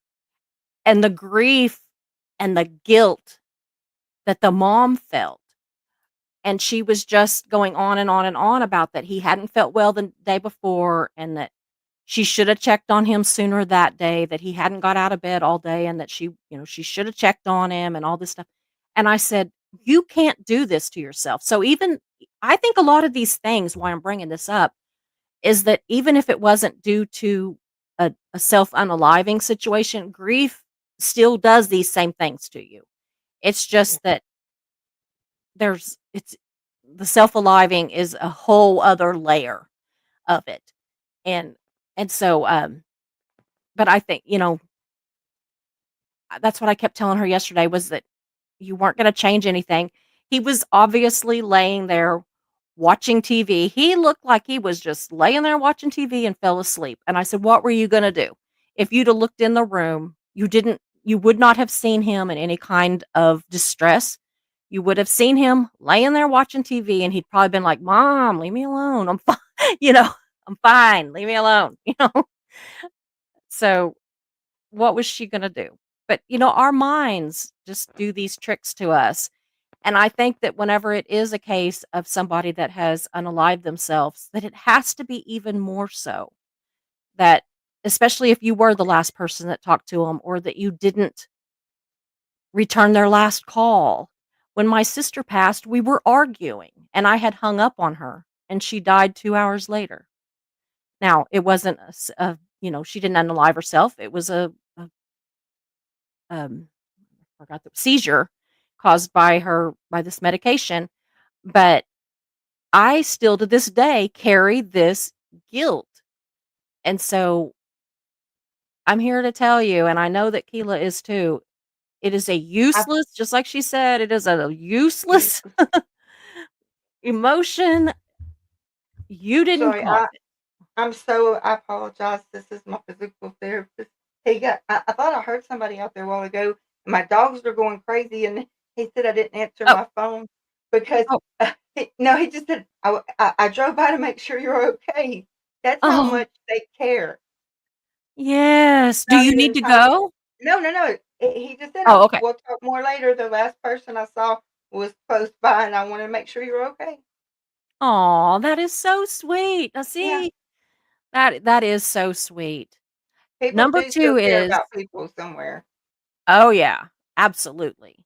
So number 2 says it's okay to ask why, even if there is no clear answer. Trying to make sense of it is part of healing. You may never fully understand what led your loved one to that moment, but asking questions doesn't mean you're stuck. It means you're human. So That's yeah, right. I get that Yeah. because sometimes we don't want to ask why. It's like we kind of brush it under the rug. We don't want to talk about it. I don't And know. sometimes, there's not a why, Yeah. Yeah, exactly. Exactly. and But that's hard to accept, but sometimes there's not a why. yeah. And we are people as humans, we want clear answers. Exactly. So, absolutely. Okay, it says you're allowed to talk about it. Self-unaliving is still surrounded by stigma, and talking openly with safe people or in supportive places can lift the weight off of your chest. Speaking their name doesn't make it worse. It honors their life. I believe that with any kind of a That's death. how it is. It doesn't upset me when somebody mentions my sister or my mom. It makes me happy. I wanna talk about them, and I think, my friend that her daughter unalived herself, they talk about her all the time. Like, you know, they name her, of course, and say, "She would have been so excited over this," or, "Can you imagine what she would have said about that or thought of this," or something. And it's not like that they're delusional, they're not delusionally keeping her, involved, but they do still keep her involved to an extent, that they remember her, that she's not just gone, and that they don't just remember her for how she left. They remember Yeah. her for how she was here, how she lived, not just how she died. And that's just, I think, I don't know, I just think it's beautiful that they're able to do that. So, and I'm then the trying to find last this to send to you. oh gosh. Oh my gosh, no, it's like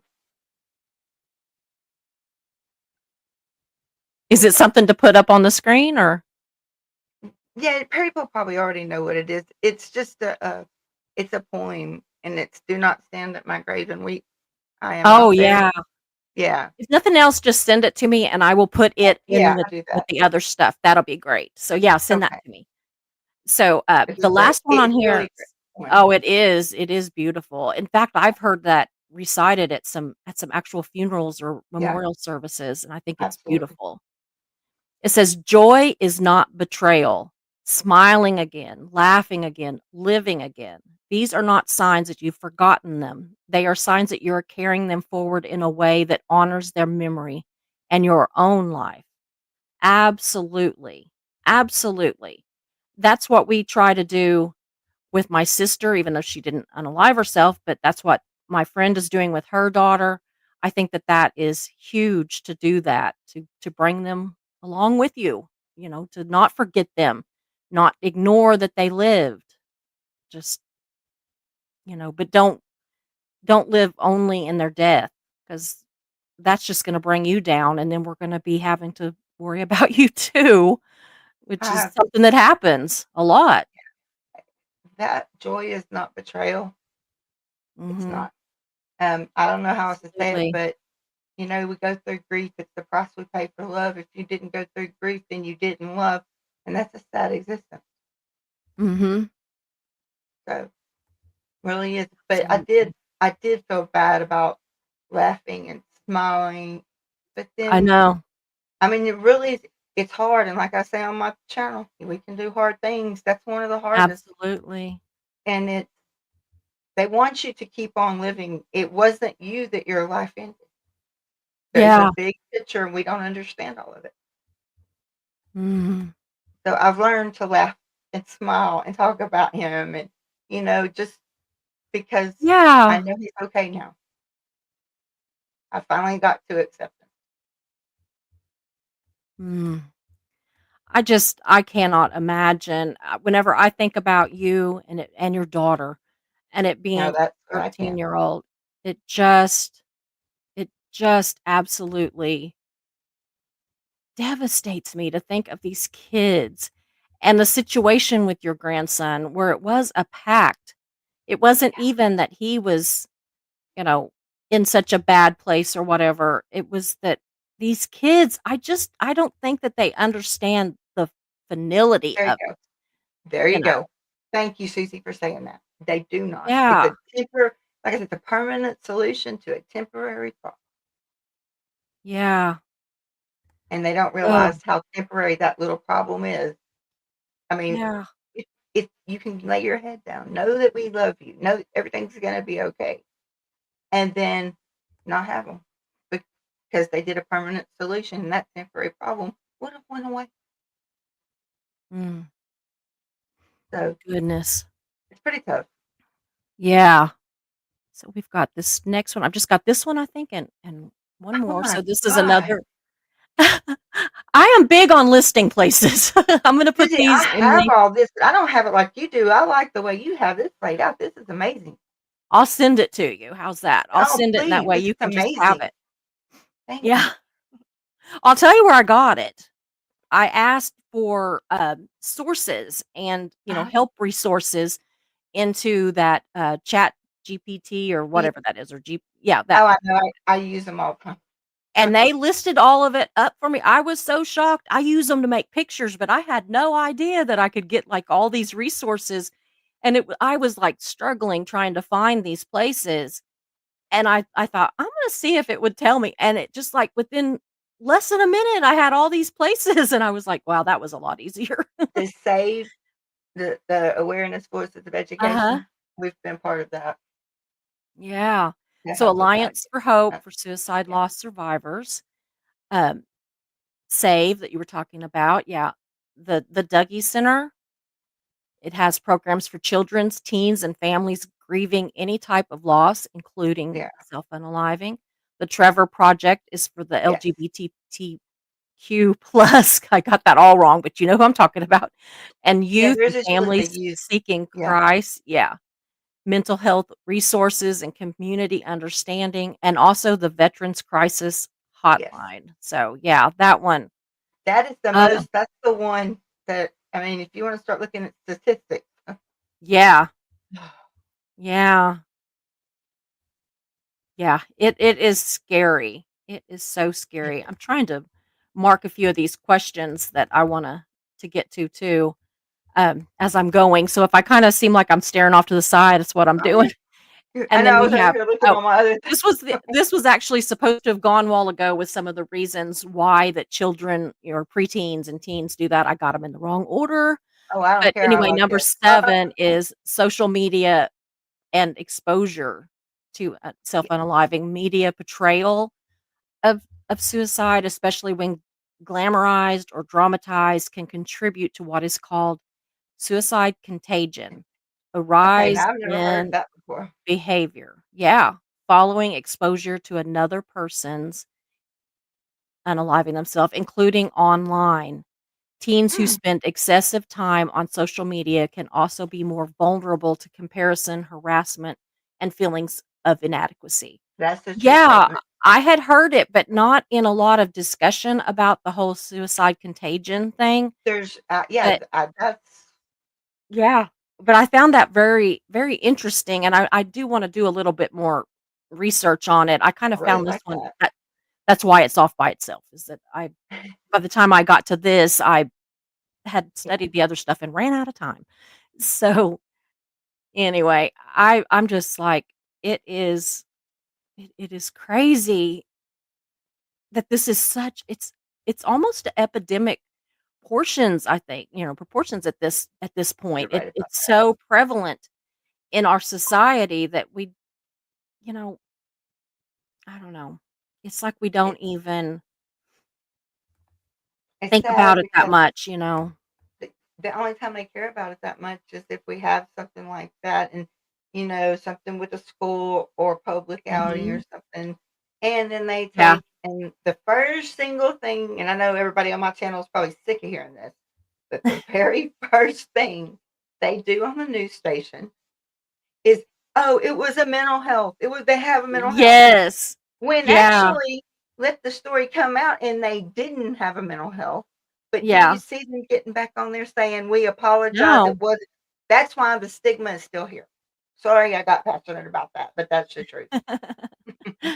Yeah, no, I understand that. In fact, I'm doing a whole show next week, and I may see if you wanna come on.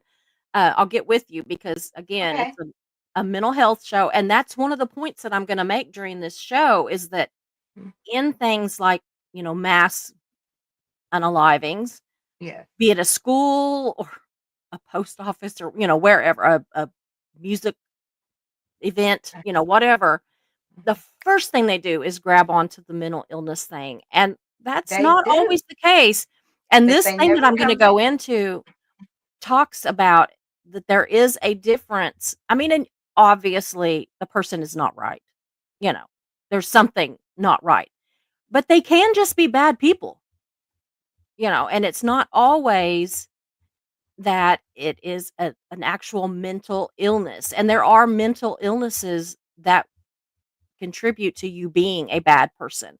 But it's There just like that abs it's the way they label it, it's like that it's the same as somebody that's depressed or the same, that of somebody that's just just your No. normal that we have all that so many of us have, those kind of There's mental major illnesses depressive and disorder.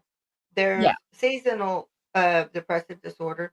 Then you're going to slip on over to there's borderline, histrionic, Mhm. narcissist, and then there's antisocial Yeah. personality disorder. That is where you get your sociopaths, your psychopaths from the from the antisocial personality disorder Mhm. because they've kind of combined them all now. But all those are like an X. And, you put it Yeah. first one is going to be the worst is the borderline personality disorder, and people don't Mhm. understand that. That is first because No. they don't Yeah. mean to carry it that far, but to get your attention, they'll do something and mess up, Yeah. and it goes through, and that's not what they meant at all. They just wanted someone's attention. Bad in a Yeah. bad way, but still, it happens. Mhm. So that's the most dangerous one of Absolutely. all. Oh, goodness. I just Yeah, I my heart is just broken for not only the people that do unalive themselves, but for the people that are left behind, and that's why I wanted to do this about, the aftermath of that because, you know, yeah, right. when they're gone, their pain is gone. But so much of the time, those of us that are left behind, it's not sometimes our pain just begins because sometimes we are unaware that there is a problem. But a lot of times our pain just grows. We were already in all the pain and all that along with them, and then they're gone, and now it's ours alone. It's completely ours, and it's heartbreaking. It is so heartbreaking, and I don't know. I always go back to kindness. And if we would just lead with kindness and do unto others as we would have them do unto us, how would we want somebody to talk to us? How would we want somebody um to just see our pain and help us through it and do that for other people because we all just we're all in this together when it comes down to it. We're all in this together and we're just all trying to get through it. So That's why I said we're anyway. all a bunch of broken glass, but when you put us all together, we make one big, beautiful family. Absolutely, like a mosaic or a stained glass Mhm, window or something. It's I absolutely. mean, something that's just a bunch of broken pieces and it can be so beautiful, and I Yeah, I put us believe that. t That's a very yeah, I good do too. point. You put us I together really and we make a do. beautiful chosen family picture. Mhm. I'm gonna go through some of these, starred comments. We got like 73. Some of them 'em we'll be able Mischief. to go through fast. Yeah. Well, Mischief had to step away, so Oh. some of it I'm to blame for because 'cause I'm like, "Oh, okay, this is a good point," and then I'm like, "Okay, No, I'm really." But some of them are just comments that no, it'll I don't mean just comments, but you know what I mean, like, it's not, you're good. I don't have like, something anything to that's do. gonna take a lot, yeah. So, James Collins Cares says, "Popping in to hit the thumbs up and then back to the garden." He does a lot of gardening. Okay, Brazzy says Crazy that Canada has yeah, Brazy. Is it Brazy? Yeah. I crazy. always wanna say I usually say Brazy, and then for some reason I thought maybe it's Brazzy, but now I see the little line, so yes, it's Brazy. See, I was right to begin with and corrected Yes, you myself. are. So, I do that all the time. Canada has dignity with dying. It's a choice to pass. Oh, but there's major therapy, counseling, and chronic illness involved. Yeah, I I I get see that. that. Yeah. I'm not gonna say that I don't or I do support that, but I promise you when Yeah. my grandfather was on hospice and we were there for 2 months, Mhm. just like you said, I was praying. It's like this, Yeah. God answered my prayer one way or the other, it didn't matter. Take him out of pain. Let him get out of pain, okay? Either more pain medicine or he just took him home or he's Mhm. out of pain. So Yeah, when that's he how it answered, was with my I mom. I wanted. Sunday's the 3rd anniversary of my mom's passing, and Oh, I remember not and I get what you mean, you're not praying for them to die, you are praying for them to be out of pain, whatever that means. If that That's means right, that that's whatever that meant. some It meant kind when of you're gonna talk medicine, to yeah. go, because we've It talked you it. know, if that meant for her to quit talking to us and just be asleep so that she's not hurting, do that. If that means taking her home, take her home. If that That's what means I that if we need to give her more medicine, then we will give her more think. medicine. I just could That's not right. handle the pain. And Yeah, so, yeah, I I don't wanna be in absolutely pain.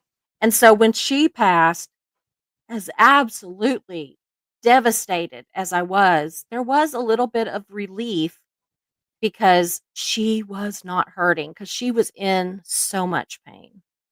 That's So right. I absolutely I don't know, I really don't know how I feel about the dignity with dying thing. It's kinda one of those things that I say this on other things too. I'm not 100% for it, but I am not 100% against it. Like, I very well can see that there are times, that it is a good thing. So, Yeah. anyway, so Heather Marie Houston just is saying, "Hey, Susie, sorry I missed the beginning. Hope you're doing okay." Thank you. She's been very kind, trying to take care of me and my grief. A lot of people have been. Yeah. Okay, so Nova says here an individual can Nova. and she's sweet. I am so Mhm. glad that we met. She is a doll. Nova. I just love her. Yeah. An individual can be in palliative care for a long time, sometimes years. It's a program that opens more doors for the individual. Absolutely. It is Yes. here too. And that's just like even hospice. I know one particular case in particular that he went on and off hospice for years. He would get worse and he would be back on hospice and then he would get better and he'd be back off of it and more onto It's a not a palliative. place to go when you're dying anymore, Yeah, it's different. I mean, hospice used to just be like a death sentence. It was just the and it's not end. And anymore.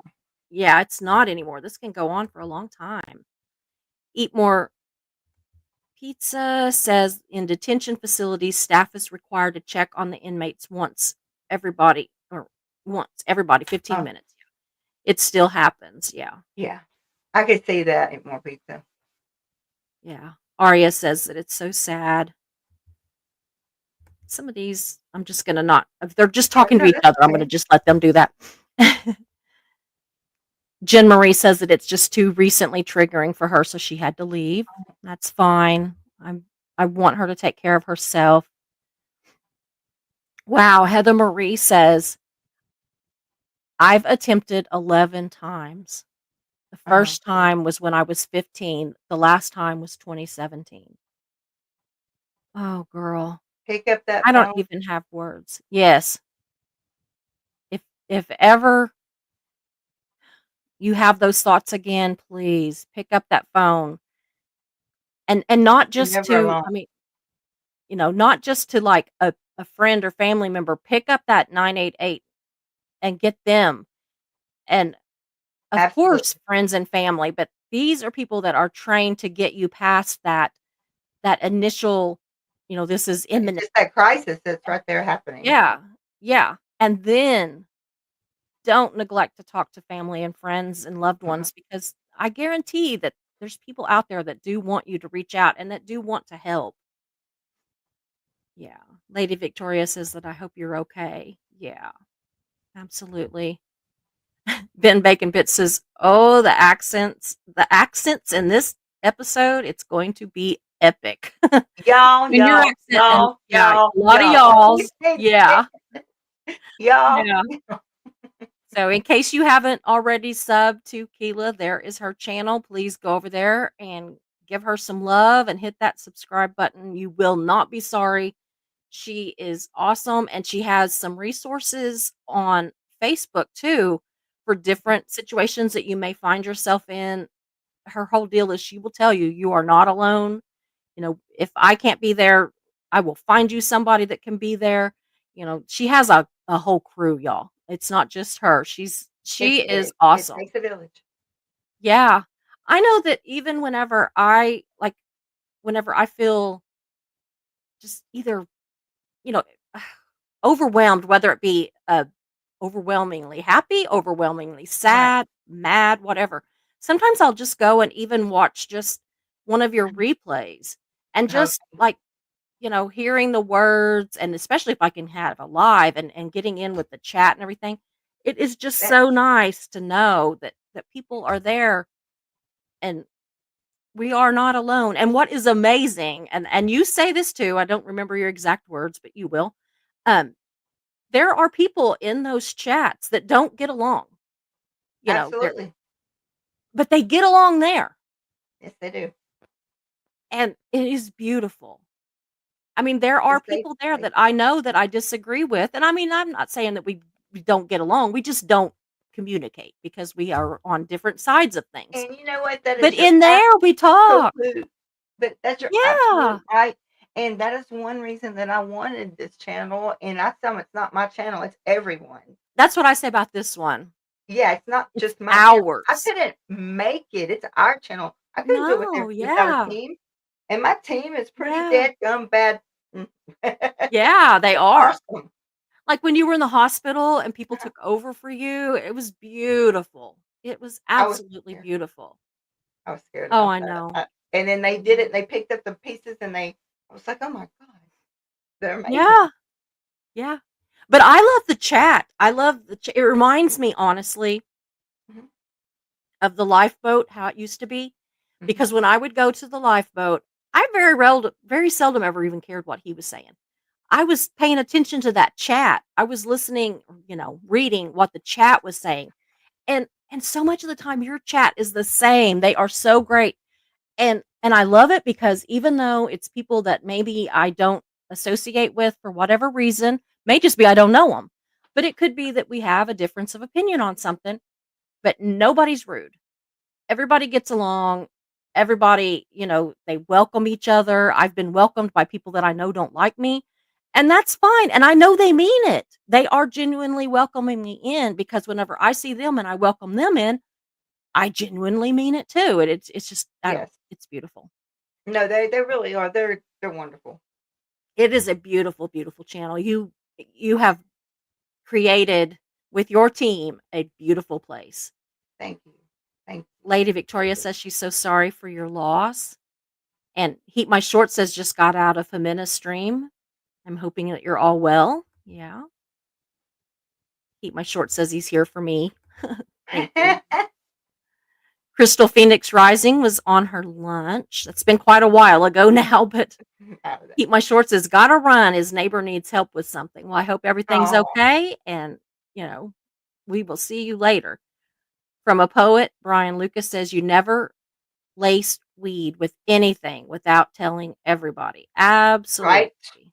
right. Absolutely. And especially when it's a person that has never done drugs, never. That's even Never worse. done any kind so they don't know. They don't know if they have a weird reaction to something. Nope. So, Incarnasoul says stuff like PCP can cause permanent brain damage from a Absolutely. single exposure. That's what it was. Absolutely. That's what it was.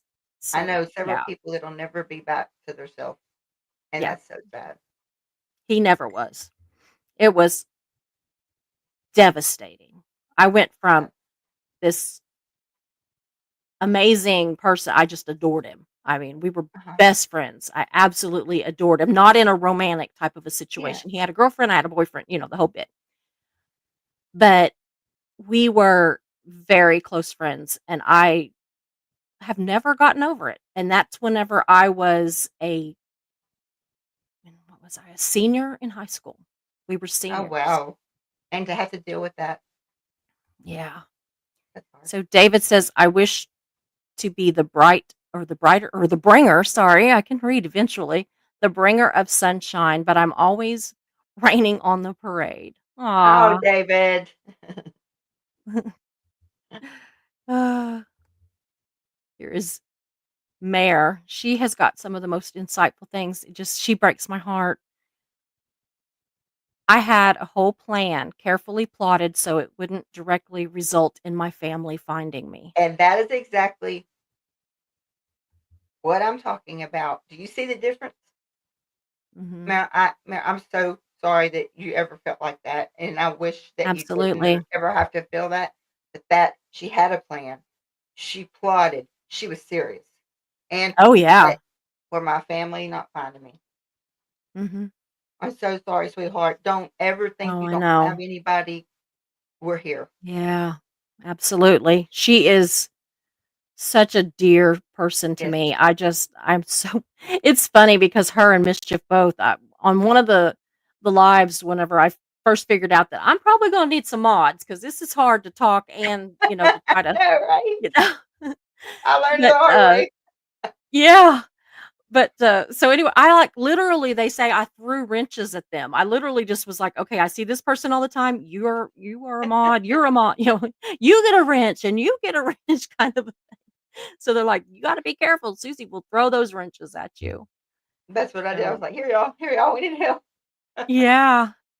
So Evie says, "So sorry for your and your family's loss, Keila." Thank you. Absolutely. Thank you. David says, "Negligent discharge killed my son." Oh my God, David. I That's I can't even awful. say anything. I have no words. Mm-mm. I have no words. Yeah, I don't either. I I'm It's- mm, I'm so sorry. I don't have ugh, I get so mad about that. And I yeah. mean passionately mad. Arya says, "Agreed. Monitor your kids online." Yes. Absolutely. David said, "This is important too. My son's was not self-inflicted." And that is not uh-uh. Mm. Discharged too early, I can only guess. Mhm. Mm, I'm so sorry. Yeah. Jen Marie says, "Women die at a higher rate in their 40s and 50s by their Yeah. own hand." Yeah. We're all trying to Brian Luke. live, and I just want to tell everybody. I just want to grab them and tell them, just hang on, just hold Mhm. on. The sun will come up tomorrow, please. It's just And if just not tomorrow, the next day, but it's that's coming, right. you know. Just please hold on. Don't let go. Yeah. So Brian Lucas says, "My life has really sucked at times, really sucked, but that was never an option for me. I like breathing too much, even though it really hurts sometimes." Absolutely, Brian. And please, if you ever do feel that and there's a shift and it does become an option, speak out. In fact, speak out before it becomes an option Brian knows because, he come on my there's channel no and told his time. And story, and we got yeah, to do another part. I need to get with him. yeah, this is sad. Jen Hey, Marie, the first Jen. leading cause of death for kids is Yes, mass pew pew. and that is so sad that our kids. It is to me too. And that's one of those cases where it's immediately they were mentally ill and Yes, they were sometimes they mentally ill. weren't. No, how about they were just mean and was born with no soul? That's what can Yeah. happen also. Yeah. And Nova's sending you and I both I love. love you, Nova. She's like, Eat More Pizza says, "Good afternoon from work. Just wanted to say hi." He's so sweet.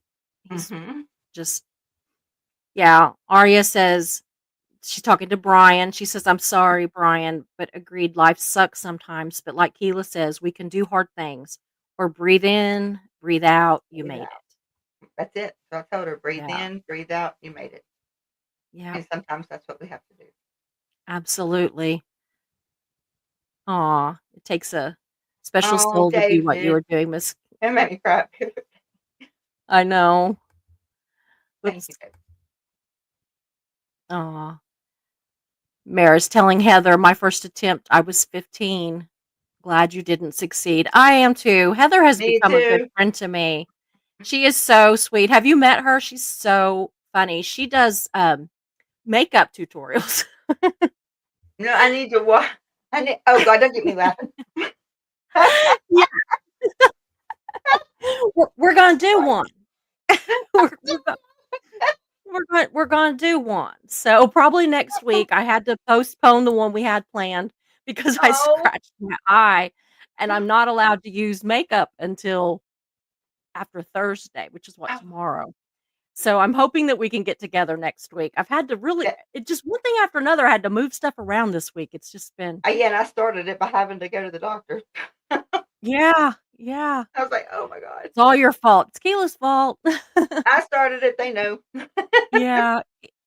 So Eat More Pizza says nobody knows what others are going through. A lot of times people do. They say they're okay and they're not. They're not. You're Yeah. right, it repeats it Yep. because they won't saying okay does not that's not an Doesn't mean answer. they're okay. That's right. Yeah. Dusty says hello from Colt Hey, Water. Dusty. Thank you all for the love and support. We love Dusty. He's a good guy.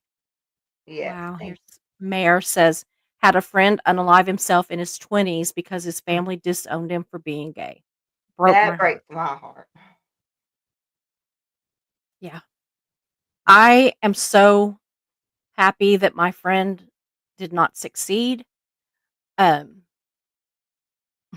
I really want him to come on. He started a whole foundation that helps people that are in the situation that he has found himself in his life, and is doing so good with it. And I mean, he would have like this huge amazing story, and he has a blog and stuff, and I'll have to ask him if it's okay for me to share that cuz he's kind of personal about it. He kind of does Yeah, it and he tells people, but he doesn't necessarily just, scream it at the rooftops. But anyway, I think he'll come on. It's just got to be in his time. I try not to right. push people. When you're ready, if you're ever ready, then I welcome just about anybody on to talk about good or bad things. Mhm. But with him, I think he could be so much of a help to so many people, whether they are in the community or not. Pain is pain, Right. and trauma and betrayal, and people that are absolutely completely 100% straight get completely kicked out of families. I have a good friend of mine that is being ignored by her family because she was on drugs years ago. She has gotten off of drugs. She went to jail, did her time, has become a huge advocate for being clean and sober, They need and for the anti Scientology community, and her family still is, keeping her out. Now, I don't know the whole story. She's going to be on next week. And, there are 2 sides to every story, and then the truth is usually somewhere in the middle, kind of a and deal, then and I I say, get it. then you got screenshots. Yeah, and then there's the Then receipts. there's screenshots. So, but, yeah, I understand that her family has that right, but it doesn't take away her pain. And Right. so, we don't have to be in any certain community for that to fit. Yeah. So Eat More Pizza John says and not Ben to was cracking me promote, up. I'm sorry. but I wrote a poem. It's on my YouTube as a song, remember Robin Williams. Aw, we'll have to check Yes. that out. Pizza, Yes. yeah. So let's see. Lori Driscoll's going to catch the replay. She got called away. So Brazy says some elderly are so exhausted from Uh-huh. physical pain. Uh-huh. There is less years ahead of them, and they've said they've said that along with I'm just so tired. I get it. They are tired, and sometimes, you know, it's their Mm. wishes, not ours. We have to remember that. Yeah, yeah, and We're selfish. We want them with us. yeah, That's a yeah, human nature. We're selfish, yeah. but you have to be strong enough to look at their quality of life and what their wishes are. And Mhm. I 100%, as much as I wouldn't like it, I'm going to do what their wishes were. And Yeah, that's just it because I want somebody to do that for me. yeah. So I absolutely understand that. it may be So nothing at all, but I just want to be able to trust somebody to do what I want yeah. done. You know? Uh-huh. So Marilee says, "I'm proud of your grandson for asking for help when he was considering ending his life." Yeah, I am too. I'm glad that he talked to somebody.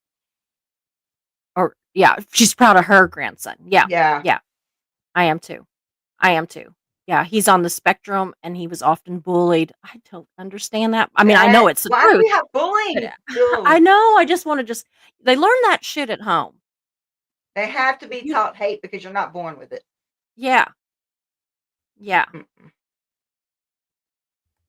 I mean, I don't think that all parents who have kids that end up bullies are, bullies and teaching it at home, but they're getting it somewhere. They're getting it somewhere. They're getting it from online, they're getting it on TV, they're getting it somewhere. And as parents, we have got to start figuring this out and figuring out how to stop that.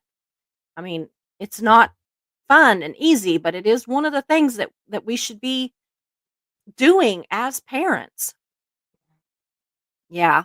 Ben Baconbit says that it is so hard to shut that door once you attempt it. It continues to be something that your mind tells you to do, seemingly the smallest things, or when the seemingly, smallest things go wrong, while tragic to the point of comedy even. Yeah.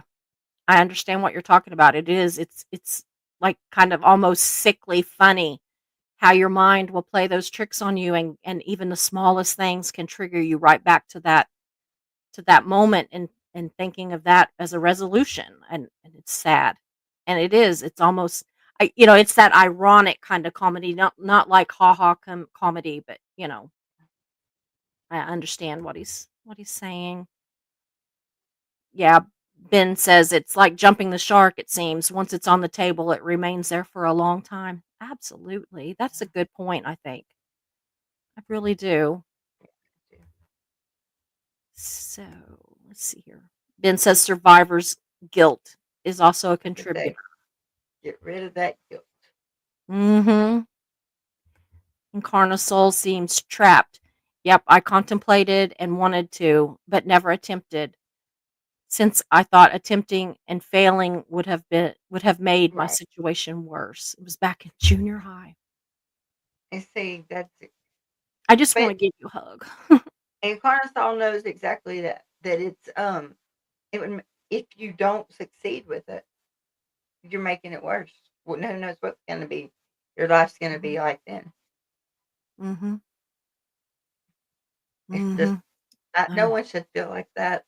But I can tell you, Susie, I can see why they do. After I've I been can through too. what you've been through, Yeah. even I never thought I could ever say that. I was like, never would I Mhm. say that. I do know now why people would. Being in the Yeah, I've medical, I've thought, like, not contemplated doing it, but contemplated, not to the point of, like, making a plan or anything, yeah, but there's been that thought of mine where it was be like, "Wouldn't that be easier?" And I always thought, "Yeah, for you, that would be easier."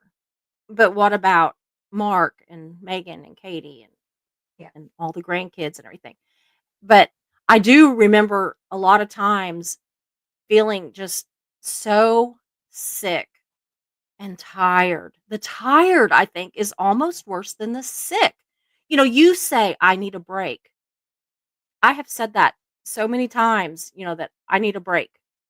And then sometimes you get one, like right now, I'm on a break from chemo, and it's almost worse because I'm like, I have then the fear of I'm not doing anything to fight this. I know it's still in my body and I'm not fighting it. So then you're scared of that.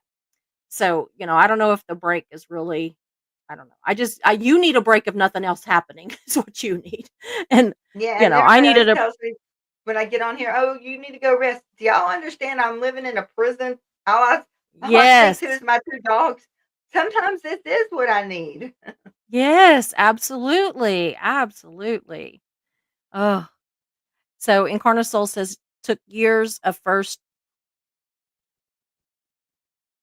walling myself. Sorry. I was like, what is that word? I know it and I can't get it. Walling myself off from others, and a decade or more of self help and spiritual development to work to turn things around. I still have some hair triggered defenseness. Yeah, Yeah, I understand that. I can remember like thinking, okay, I'm going to go to sleep. Maybe I just won't wake up. The thinking that maybe I would just die was more prevalent than the maybe I would do something to cause that. yeah. So, you know, that's how it played out more for me. So, oh, Tiff, I'm sorry. I Oh, had a Tiff, friend this week. It's so hard. Tiff. Oh, I want to give you hugs too. I truly do. Thompson, I have always wondered why Stitch, who was on the Ellen show, unalived himself. Does anyone have any Twitch. updates on him? Yeah, That's Twitch. how Yeah. Twitch. Yeah, I read Switch, but it was Twitch. That's one of those where it auto corrects. Yeah.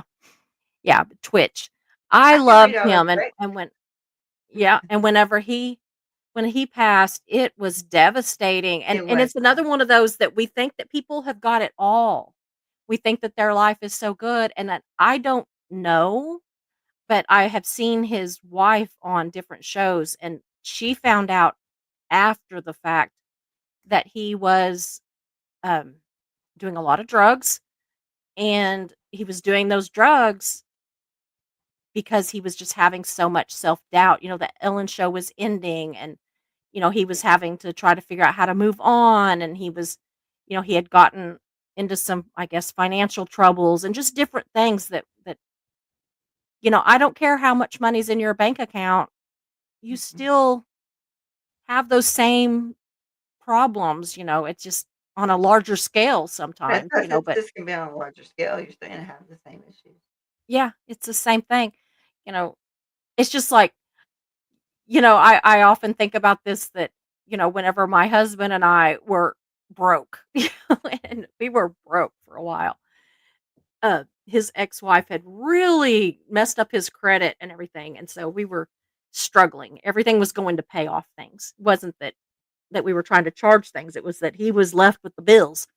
And so we were struggling to pay everything off.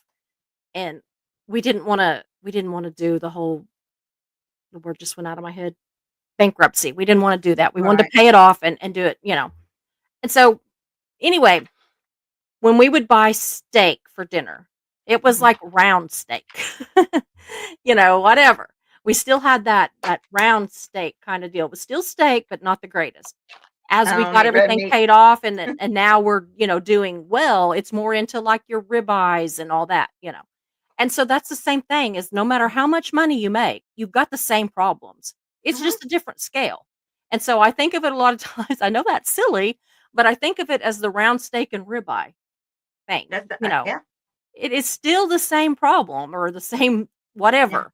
It's just a different level. Doesn't mean one's better or worse than the other one either. It just right. means It's just that it something. is what is yours, you Mhm. know.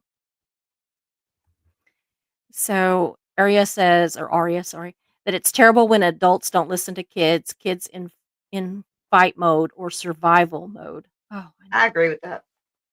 I do Kids are too. not heard. Yeah. And Tiff says, I don't believe in bad kids. I have met a couple, Tiff, that and I put it like this, you can't grow a soul.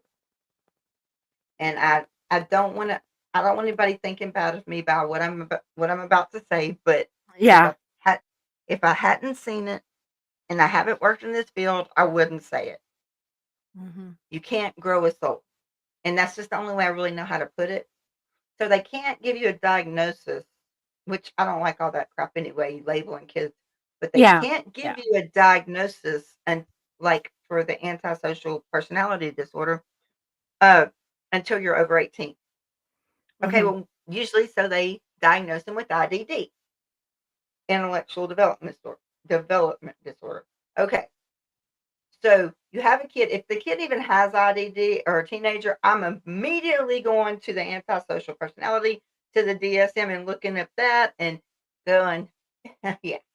So they don't really diagnose them, but Hmm. my point until they're 18. But if they have IDD, it's sometimes it goes right back to that. May Hmm. not be as extreme, maybe worse, but there's not bad kids. I agree with that. But if Hmm. you were born and you don't have a soul and you can go torture animals and watch them hurt and go torture humans and laugh about it, you can't grow a soul. Those are the kids I will not, they're not staying around me or my other residents. And that's Hmm. not being ugly, but they need to be something more than what I can give them. Yeah. Yeah. There's no shame in being that's above my pay scale. That's. Especially you're watching them pour hot coffee on a chicken just to see how high it would Ugh. jump. My chickens, yeah, he had to Mhm. go. Yeah, bless your heart. Oh, and that poor chicken. If my 14-year-old daughter told me about that, the church would be shopping for a new pastor. Yeah. Not with the man that's best friends with the pastor. It's Mhm. always the woman's fault, the girl's fault. Mhm. That's just the way it is. Yeah, here's the one where you were trying to get that That's it. And this premenstrual dysphoria Facebook mom disorder. got that's it.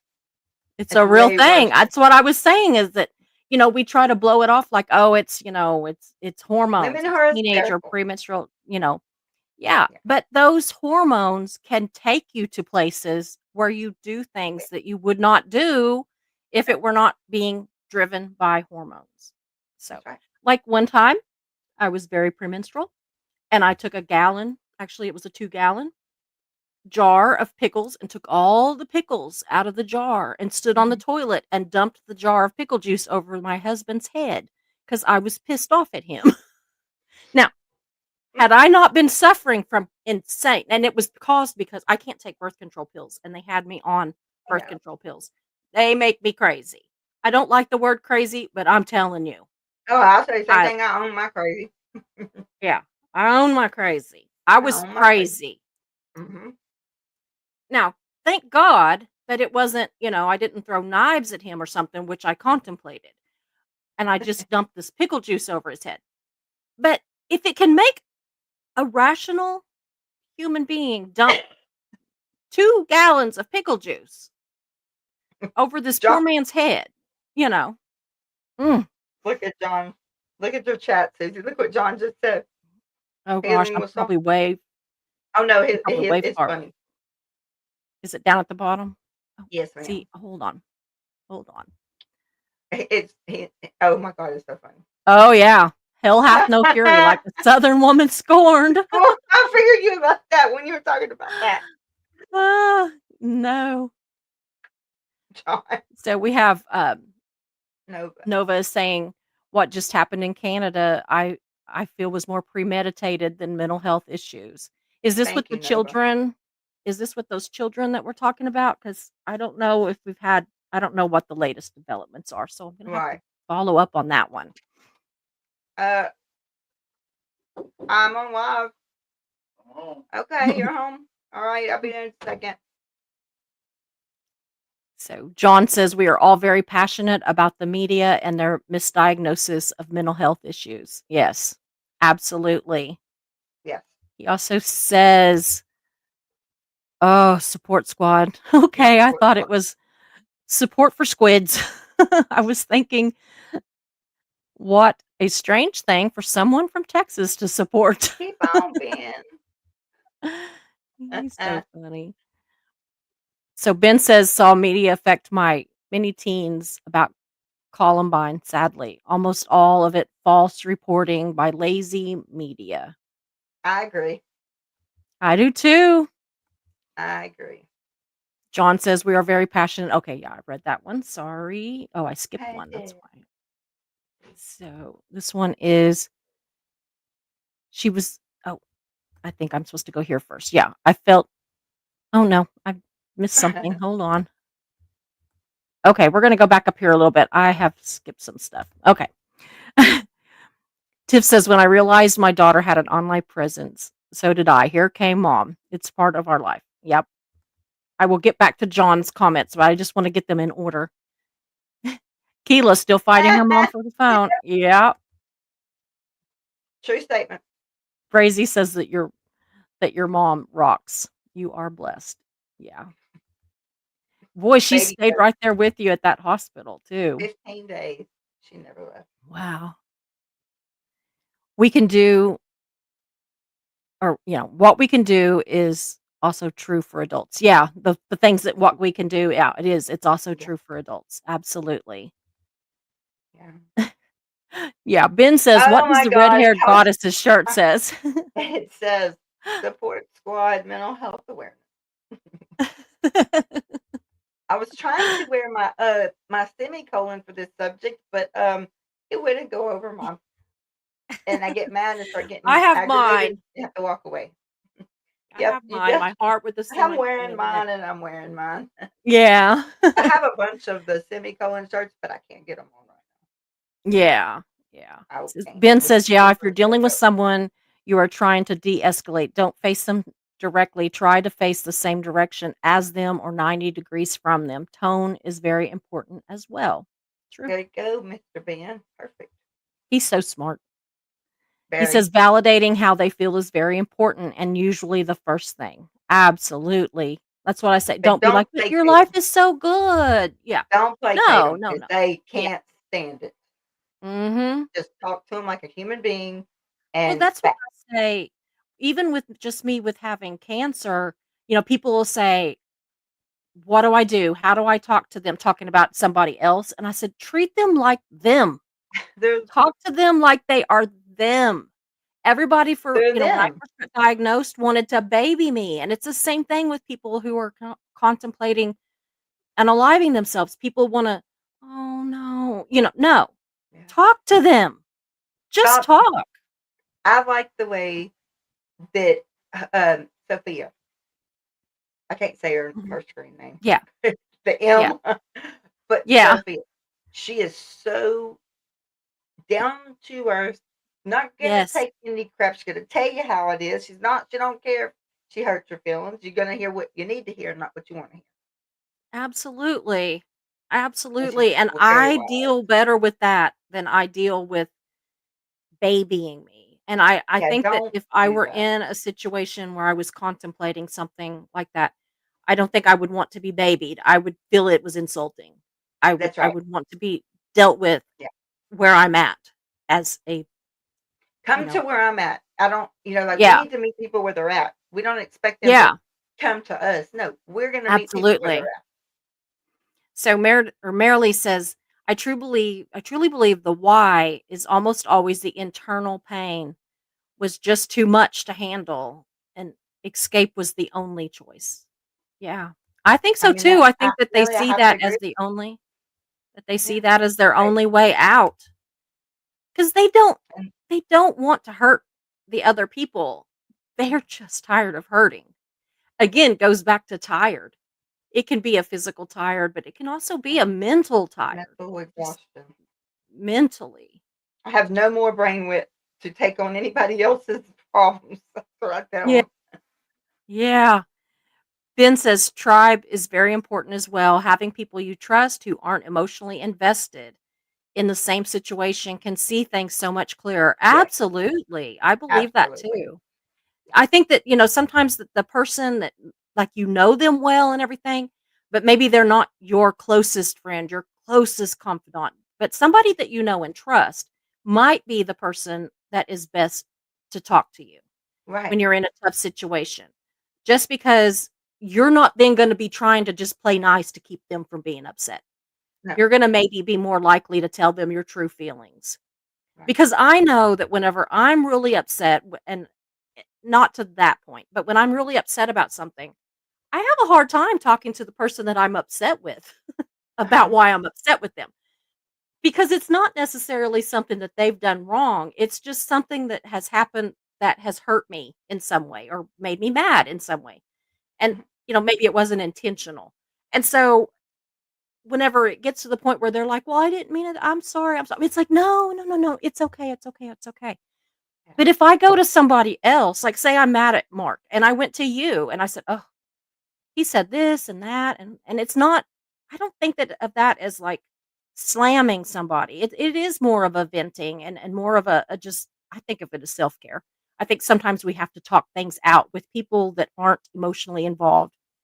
Yes. You're not gonna it's not gonna upset you that I'm upset with Mark. That's why people go to Right. counseling, is because they're not emotionally involved in it. And so I think that that's a very good point. It is. No, I mean Absolutely. it really is. Yeah. Mhm. Yeah. Tiff says that these are hot or tough topics for people who are struggling or dealing with people that are struggling. Hugs to anyone needing them. Absolutely. There's been so many of you that when I've seen your comments, I've just been like, I want to give you a hug. I just could, this is one of those things like hug here, hug here. I never used to be a hugger. And that's one thing that cancer gave me is, for some reason, since I ended up with cancer, I am more of a hugger now. Before I'd be like, "Ugh, don't touch me." And I would just be like, "Hi, I love Right. you." But, now I'm like, "Bring it in. Bring it here." Come on with it. Yeah. Razy says it's wrong to say someone's crazy for attempting. Yeah. Judgment is nothing but cruel. Absolutely. No, I I don't think would they're be crazy. trying to ask, why did you feel like this was your only way out? Can you Mhm. I would explain that too. to me? Yeah, Yeah, and let and I them think talk it out sometimes to you. absolutely, let them talk it out, let them because when they explain what their reasoning is behind it, you never know when something in their head's gonna go, "Oh, Oh, yep, I didn't think about this," and so that's right. they may talk themselves right Out off of the it. ledge. That's Yeah, right. literally right off the edge. Yeah. Ugh. So John says, "That was the toughest for me. I always thought that I betrayed her memory by being happy." He's talking about his daughter. No, you have "I've since come to the point where I smile every time I think of her now with no regrets." that's Oh, awesome. that's beautiful. That is Yeah, beautiful, John. Thank you so much for that. I like that, John. Thank you for that I info. do too. I do too. And that's where my friend is at too. She said that she smiles now when she thinks about her or hears her name or sees some of her artwork or everything, where before it was painful. And she did feel guilty if she felt joy for any reason. And now she doesn't. She doesn't feel the guilt anymore that and I don't know, maybe that is a stage of grief, but we just need to not let it consume us. Right. I don't know that there's any way for us to not feel grief or not feel guilt, but we cannot let it consume us. The grief is So, the price you pay for love and guilt. yeah. Throw it away. Yeah. Absolutely. Brazy says I felt that way after my little died. I was angry that the world was still turning and I could see the kids laughing and playing. He was 10, so her little brother, and she was 13. Oh, I'm so sorry. Crazy, I would be. I still see Dixie Ann. I see Dixie is forever 10 years old. I can't even Mhm. imagine what she'd be today. Mhm. I know. Yeah, when my sister died, she was 24, and I can remember feeling that way. I was so angry that everything was still going, everybody was still living their lives, and she was actually about to graduate from college, and, like, when her graduation came along, I was pissed, just, you know, it's grief, It and is great, Tracy. yeah. Me being the paramedic on call to my stepmom, my biological father, and my 10-year-old sister. And then nobody knew Mhm. really what it was, and they threw me in the back of a sheriff's department car because they knew Mhm. how I jump bag. I'm like, which we wouldn't have been able to get up there anyway. That whole thing burned for like a day and a half before they Mhm. could. So, but they took me to my house and Mhm. informed me of that. So that's why they wouldn't let me Mm. go on the scene. Girl, I don't know how you've carried on with life the way you do. John says she One was such is a bright light in my life. I now carry that light with me everywhere I go. Her gift to me. Absolutely. yeah, They um, do they do, when they're here with us, and I don't mean this like that it's better because it's not. But when they are here with us, it's not the same. It's like they can't be with us 24 hours a day, but when they are gone, they are. They are there. My mom is with me. I can't even like there are moments when I'm doing even today's live that I can feel my mom there and reminding me, remember when, so and so did this or remember so and so. They are there with you. And even if it's just for a second here and there, they are there. You carry them with you. And it is such a gift. Such a gift. Bacon Bit says my false yes, false reporting by media and yeah, the Columbine. I read that one. Yeah, that's the one I skipped to by accident a while ago. Yeah, yeah. That all of those school things are have an issue with that. yeah. My I do nieces too. shouldn't be. My nieces and my nephews shouldn't be doing active shooter drills when they're in first and second No. grade. It should not even be a thing. Well, that's why my daughter pulled her 2 kids and now 3 because she has Veta that comes on here. She's 8 now, but she has homeschooled Veta her whole life, and the 2 kids ever since the divorce and the whole deal with their dad and everything. It started out like a fear that he would show up at the school, but then that's whenever some of the more recent school incidences happened, and my daughter could not rest. We are in a very rural area with a tiny little school that does not have a lot of security means, and that is exactly where that kind of stuff happens a lot. Not always, obviously, but a lot. And so that's why she pulled him out and did homeschooling. Now my youngest daughter, she works at the school where my granddaughters go, and she's okay with it. She feels safe, and they have huge security measures there. But I get it. And it has just those incidences has messed with the mental health of so many kids. I don't understand how it could not when you have kindergartners and even preschoolers that are having to do those drills. And it makes me so sick. It does me too.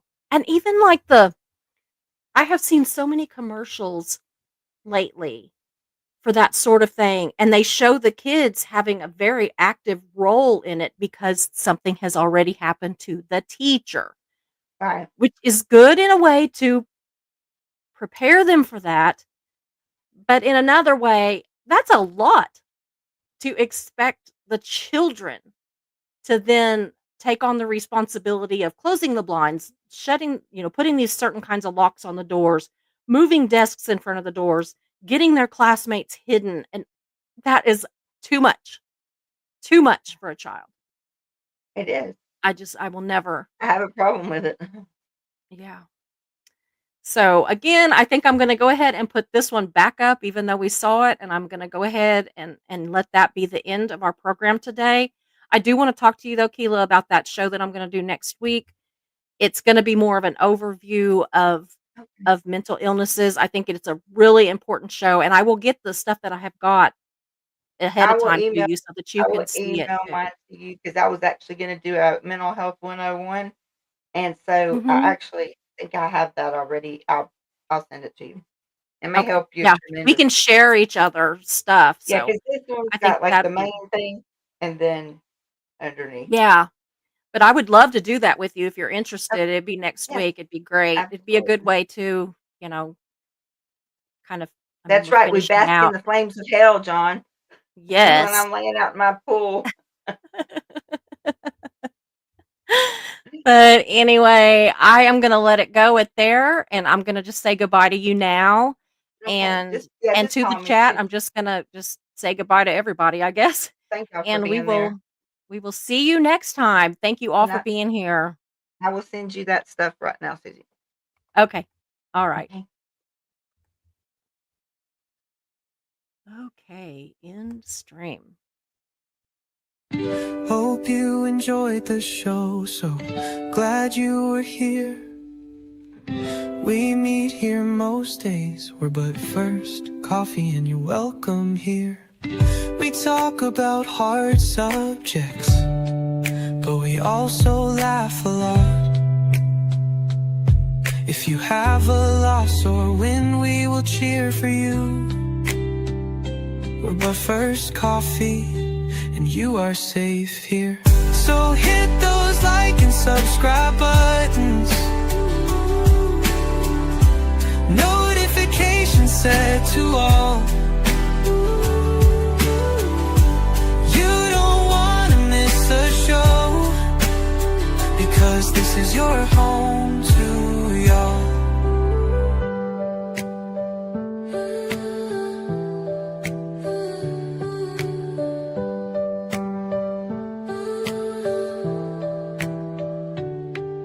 So hit those like and subscribe buttons, notifications set to all. You don't wanna miss a show, because this is your home to y'all.